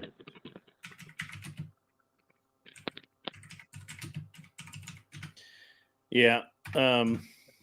Sorry guys, I'm just having a little bit of a You're doing a little behind the scenes stuff with. Yeah, well, Yeah. Well, I got my stream all start in like 10 minutes. So Oh yeah.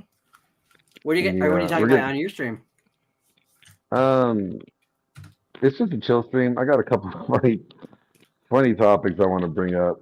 Um, like good quality father and son bonding time. Yeah. Yeah, that's important.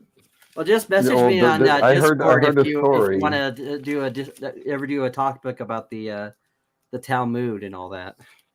Oh man, I don't know enough about it to really Yeah. speak on it, other than like the stuff that I've read about all the damn different genders and shit that they account for.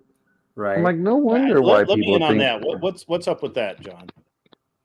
Yeah, John, can you part dive a little bit of deeper on it that? is that there are a lot of the things that we actually that a lot of evangelicals believe are sourced from the Talmud itself, and that partly has to do with the fact that when we look at, if you've heard of the Masoretic text, which is the primary Hebrew text in which the Protestant Bible is based on, most of the people who were working on that project were Talmudic priests. And so when they were going back and they were doing some of the things, they were retroactively putting elements that they'd already developed in the Talmud into the like, for example, in the Torah and other things. So and some of the end of the world stuff, a lot of the people believe that all comes out of the Talmud, and that's why like and I think the big one is rapture, and the idea of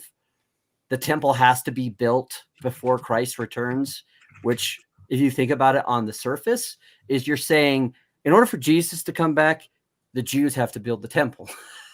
So then we're now limiting the power of Christ. And then Christ himself says, I don't even know when we're returning. That is only for the Father to know. And so again, that all has to do with the idea of the physical kingdom and all of that kind of stuff. So there you start to see a lot of these different things that get sourced through it. But as you develop through it, you start to see people like the guy who did the Schofield Bible, who completely was using Talmudic resources, and him and Mary McDonald, who were the first real kind of people who were really the first to promote also not just rapture, but were the beginnings of things like this distributism, or not distributism, whatsoever, or working dispensationalism, which obviously got more prominent when Darcy came in and all that. So the whole idea of how you look at scripture, the whole idea of the importance of and this is why a lot of Christians to this day don't realize that a lot of the stuff that they believe actually started in the Talmud. John, he wants to know about the different genders. Yeah. I gotta get to that part. Okay. That's what. Okay. Yeah, there was like a specific thing that Glenn was curious about, and I hadn't heard that before. So I'm like, well, what about that? So they talk about in the Talmud, there's 8 genders, right? So there's Zakar, which is male, Nekava, which is female, and I'm not as good as my Hebrew pronunciation. Sorry, it's just part of my problem. There's androgynous, which is having both male and female. Tum, which is lacking sexual characteristics, or what we call someone that's like a, like almost like a, what do they call them? Like a eunuch or asexual? Like unit, yeah. Okay. And then there's the Alanet Hama or Hamaha, which is identified as female at birth, but later naturally develops male characteristics. Then there's the Annihilate Adam, which identifies as a female at birth, but later develops male characteristics. The Saris Hama, which identifies as male at birth, but then later naturally develops female characteristics. And then there's the Saris Adam, which identifies male at birth and later developing into female characteristics. But they not only did they recognize, so, and a lot of this has to go with what Rabbi Yeremi ben Elazar, I believe was his name, said, which was that Adam was first created with 2 faces, one male, then the other female. So the belief is that that Adam and Eve themselves were the first bi-gender kind of, yeah. And it's obviously it's so out of league with what the Torah tells us in Genesis that it's pretty wild. It's pretty wild. Well, it's interesting. I'm sorry. Go ahead. You were going to introduce me. Yeah, I was going to say, GS, you caught us right at the tail end, man. I normally shut down at 11, which is in like 5 minutes. But since you asked to come up, it's very fascinating, and a couple things. But the asexuality of like how certain worms can produce within themselves, they don't need the male and female; they're kind of both. That's interesting, and in the Bible it talks about where you'll be cast into the fires, or where the worm never dies and the fires never cease. That's interesting. All right, so I'm glad you guys let me up, because I have an opportunity to say, Glenn, good on you. I appreciate you, and respect. And John, I don't know you yet, and Grid, thank you for having me up here. And the whole thing about Peter, I'm glad that you mentioned that, because as a young Christian, I really struggled with that. I was like, well, how is he going to say that he's the stone in which he's going to build the church, and then say, "Get thee behind me, Satan," like 2 paragraphs later? And I really struggled with that. And oftentimes, perhaps faith leaders don't really explain that clearly to young Christians. And I guess that's where studying to show yourself approved unto God instead of man, right, comes into play. So when I finally asked enough questions, and God put enough people, like some of the wise gentlemen on the panel here in my path, that helped me reason it out and sort it out, right? It was, as John said rightly, it was upon this revelation that I am the Son of Man, because that hadn't been revealed to anyone yet, and could have only have come from the Father, because Jesus himself hadn't even revealed that. So it was upon that revelation, and there was the quote, "The stone upon whom the builders rejected has become the head cornerstone," right? And those who fall upon that stone will be broken, but those upon whom that stone falls will be destroyed. Now, destroyed in the Bible is, there's no putting you back together. It's like a disintegration, basically. In order to get mercy from the Lord, you have to fall upon his stone, broken, contrite, repentant. And I think that that's a beautiful thing. It sounds painful to fall on a stone and be broken, but thanks for letting me up. And John, I've been hearing a lot about the multi-sexes. I've been hearing that a lot late in the last couple of months, and it's interesting, and the Talmud speaks of this. But as God gives us all many talents, does he not also give us many trials to overcome, right? Paul says, "Count it all joy when you fall into certain trials, as an opportunity to prove your faith, for your faith to be perfected." I can't imagine being attracted to someone that I'm not allowed to act on that attraction. I mean, that would have to be torture. But how much more of a blessing would it be to deny that flesh, even though I might have a proclivity that would be unnatural according to the Bible? And I don't believe that God makes mistakes. And I don't think when God gives you a talent, he made a mistake. Whether you use it or not, for as it was intended to be used, is on you. It's free will. Or when God gives you perhaps an obstacle to overcome. How you overcome that obstacle, or whether you give into it, i.e., the flesh, the vice, the sin that separates you from God, is your choice. Again, that's free will.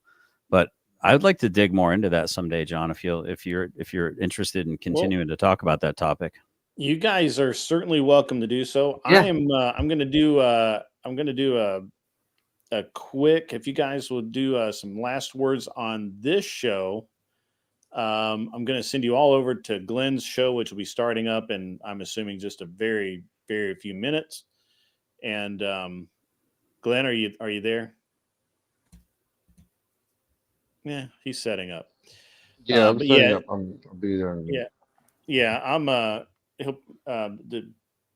I'll just go for final thoughts. Glenn, while you're here, you got your final thoughts for tonight? Give me a minute. Okay, I'll let John go. John, how about your final thoughts? Yeah. So, final thoughts would be, first of all, I want to hope everyone enjoys. I say happy holidays not because I'm trying to be all PC or anything. It's because, to me, Christmas doesn't start till the 25th technically, and then we have 12 days of Christmas, which happens to end around the 6th of January. But for Christians in the traditional sense, but we are in the season of Advent for those who are in the historical church, and so I want to say a continued happy Advent and a Merry Christmas as that comes around. I would say that I'm always open to having good conversations. If you guys want to know, you can always find me at John Bozeman Productions. I'm working on a couple of videos right now, but I'm not doing live again until beginning of next year. But if you coordinate with me, I've got other stuff that we can do sometime. And even if we do it on my channel and you want to come in and talk, that's fine. Or come on my Discord server or whatever. But my email, you can go to my website, johnbozeman.net. We'll have the link to the Discord, as well as if you go to my email, johnbozemanproductions@gmail.com. You can always email me there as well. So awesome, John. Thanks again, Grid. No worries. Guys, just stand by. I'm going to send you over to Glenn's, and you guys can continue this. Glenn, what about some final words from you, brother? You there? I think he's still busy. That's okay. Generally specific, you want to go ahead and I know you only were here for a short time, but Glenn's gone. Mm-hmm. Well, men and multitasking don't really go hand in hand. Yeah. So fun fact on that once. It said that you can't actually multitask. It's your brain is switching from task to task very quickly, but you're only actually doing the one thing at a time. Interesting. Fun fact. The first operating system was called Lisa, capital L, capital I, capital S, capital A, for Microsoft Windows, because they surmise that women can have, like, a baby on the hip, stirring the food, answering the phone, doing all the, and somehow managing it, where a dude would just melt down. So fun fact there. But thanks for having me up. And John, I didn't see your link I followed a couple people, but I didn't see your link in there. And I was a Cav Scout in the Army, not a secretary, so I had a really hard time trying to take that dictation real quick. I see Vengeful Truther. I see Grid One, who I'm already following. Yeah, Patriot will get it up there for you. Just give him 1 second. He'll get it. Patriot can get it up. He's like the blue pill of the modding world. Roger Hurt. He'll take care of it, man. He'll take. Thanks. All right, guys. So my final words for the night. It's been a great show. I didn't even think I was going to be able to do a show tonight because I did have a commitment. Fortunately, it was overestimated, which is fine. Tomorrow night, guys, we will be doing a chill stream. Everybody drop by. We'll hang out. It's going to be a great. I think it'll be a great show. And yeah, just come on by, hang out. Let's talk. We'll talk a little shit. Maybe we'll talk good stuff. And but mostly, it's just going to be a good time. We talked a lot tonight about the various conspiracy theories, if you will, surrounding Daily Wire and some of the other organizations. I think it's important to talk about these things because those organizations are our current lifelines to reality, if you will, because mainstream media obviously isn't going to do it, and we have to protect those to some degree, and we need to understand what is real about them and what is not, and I think they're important, and I think that until obviously nobody's perfect, and so we have to keep that even keel. We know they're not perfect, the best we got right now, so we just have to work with it. There was some other stuff I wanted to get into tonight, but it was a fascinating show. Had a great time, and everyone, guys, as you go through the rest of the evening and into tomorrow, have a good time. I'm probably going to go over to verbal combat for a minute. Maybe not. I may just call it a night. But in the meantime, you guys, I'm going to send you over to Glenn's. As always, be cool. Wear glasses if you need them. And listen to Andrew laugh his ass off as you get off my line. Yeah, I just answered your question. Can you tell me what epistemology means? Epistemology is the study of the epistles.